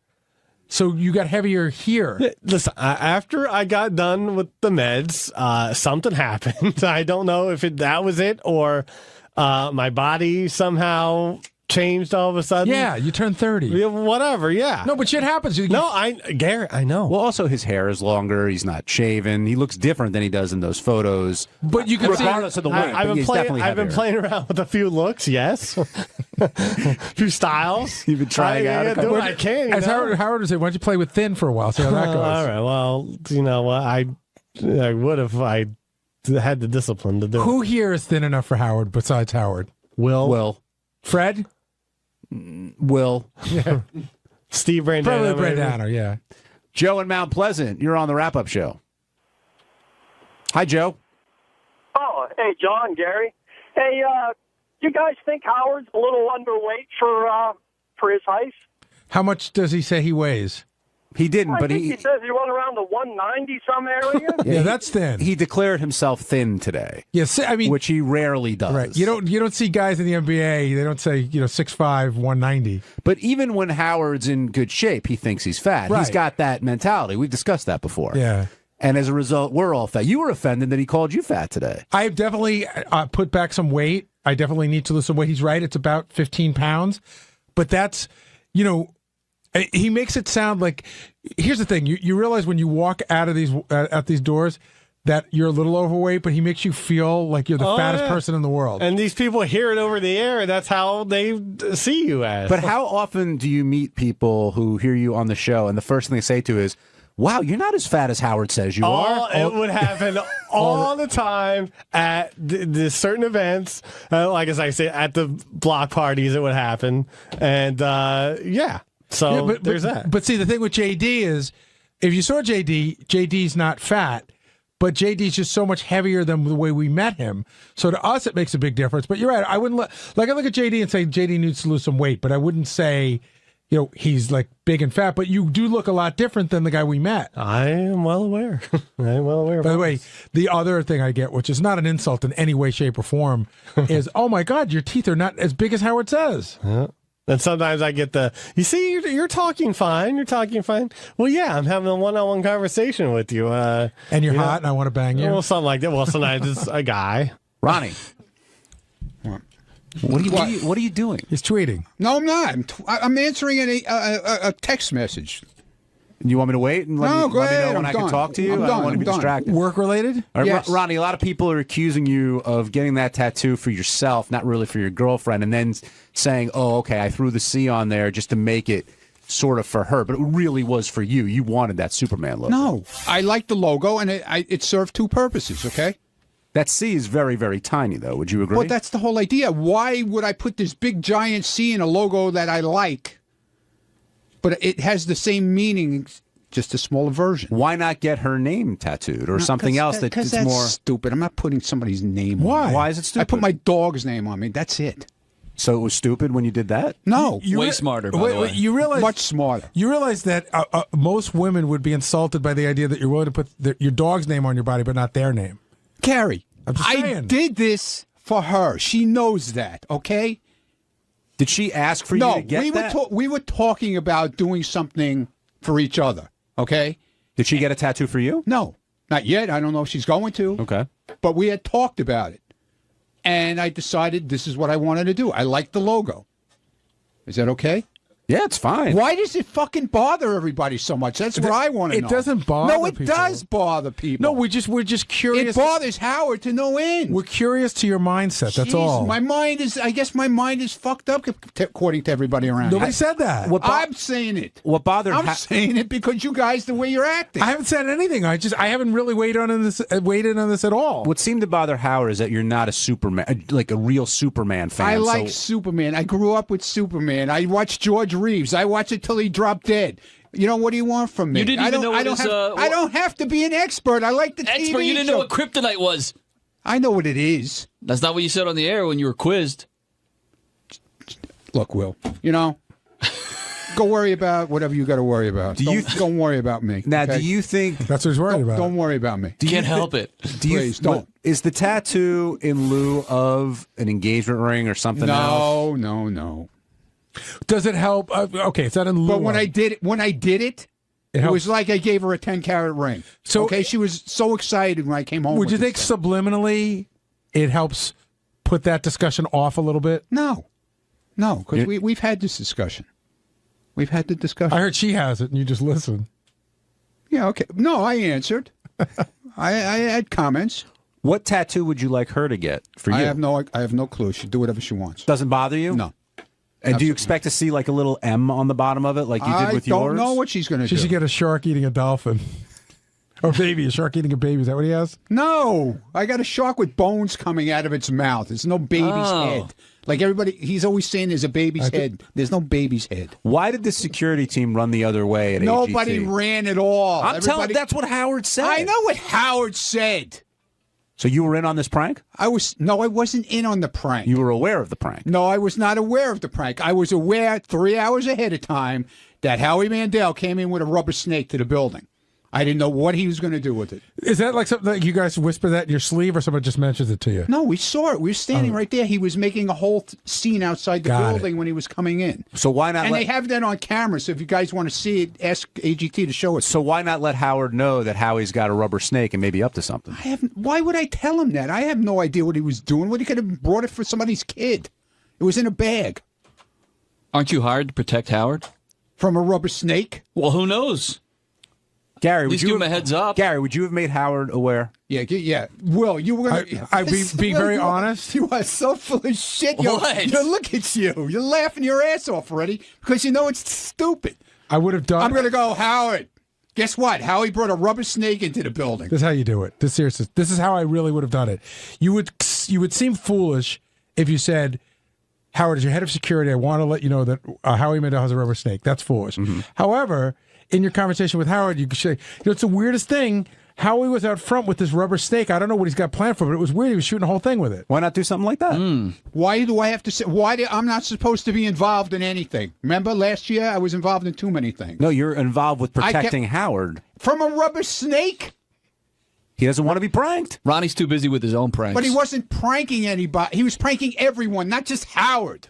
But I didn't have anything to do with it and knew nothing about it. So it's okay if you prank everyone, if Howard's included? John, please, give me a break. Why was everyone so curious about this car that you got? I don't know either. That's another thing. You got a car? Yeah, I got a car. When did you get it? 2 weeks ago. And what is it? 3 weeks ago, actually. And what is it? It's a Dodge Charger SRT8. Year? Brand 13, new? yeah. 13. Yeah, I caught that in the middle. What was King of All Blacks, what was his complaint? That you got a used car? No, it's a car. He's claiming that in 2015 they're changing the body style. How he knows that, I don't know. He went on futurecars.com. Yeah, well, good for him. But the point is that you're always going to be chasing something. Yeah, I'm very happy with it right now. Good. Congratulations. Thank you. How many cars do you have? I got that in the pace car. That's it? Oh, no truck? I got rid of the truck for the Dodge. Oh, really? Yeah. Does they go really fast? Does it really go fast? Yeah. Yeah, it'll pin your head against the seat. 470 horsepower. So where do you take it out? I drive it. It's my car. But where can you can't drive that fast locally. Where can you take it out to open it up? You go Sunday mornings, like down on the Meadowbrook Parkway, that kind of thing? Yeah, out by Jones Beach Highway. Yeah, I take the pace car out there, too.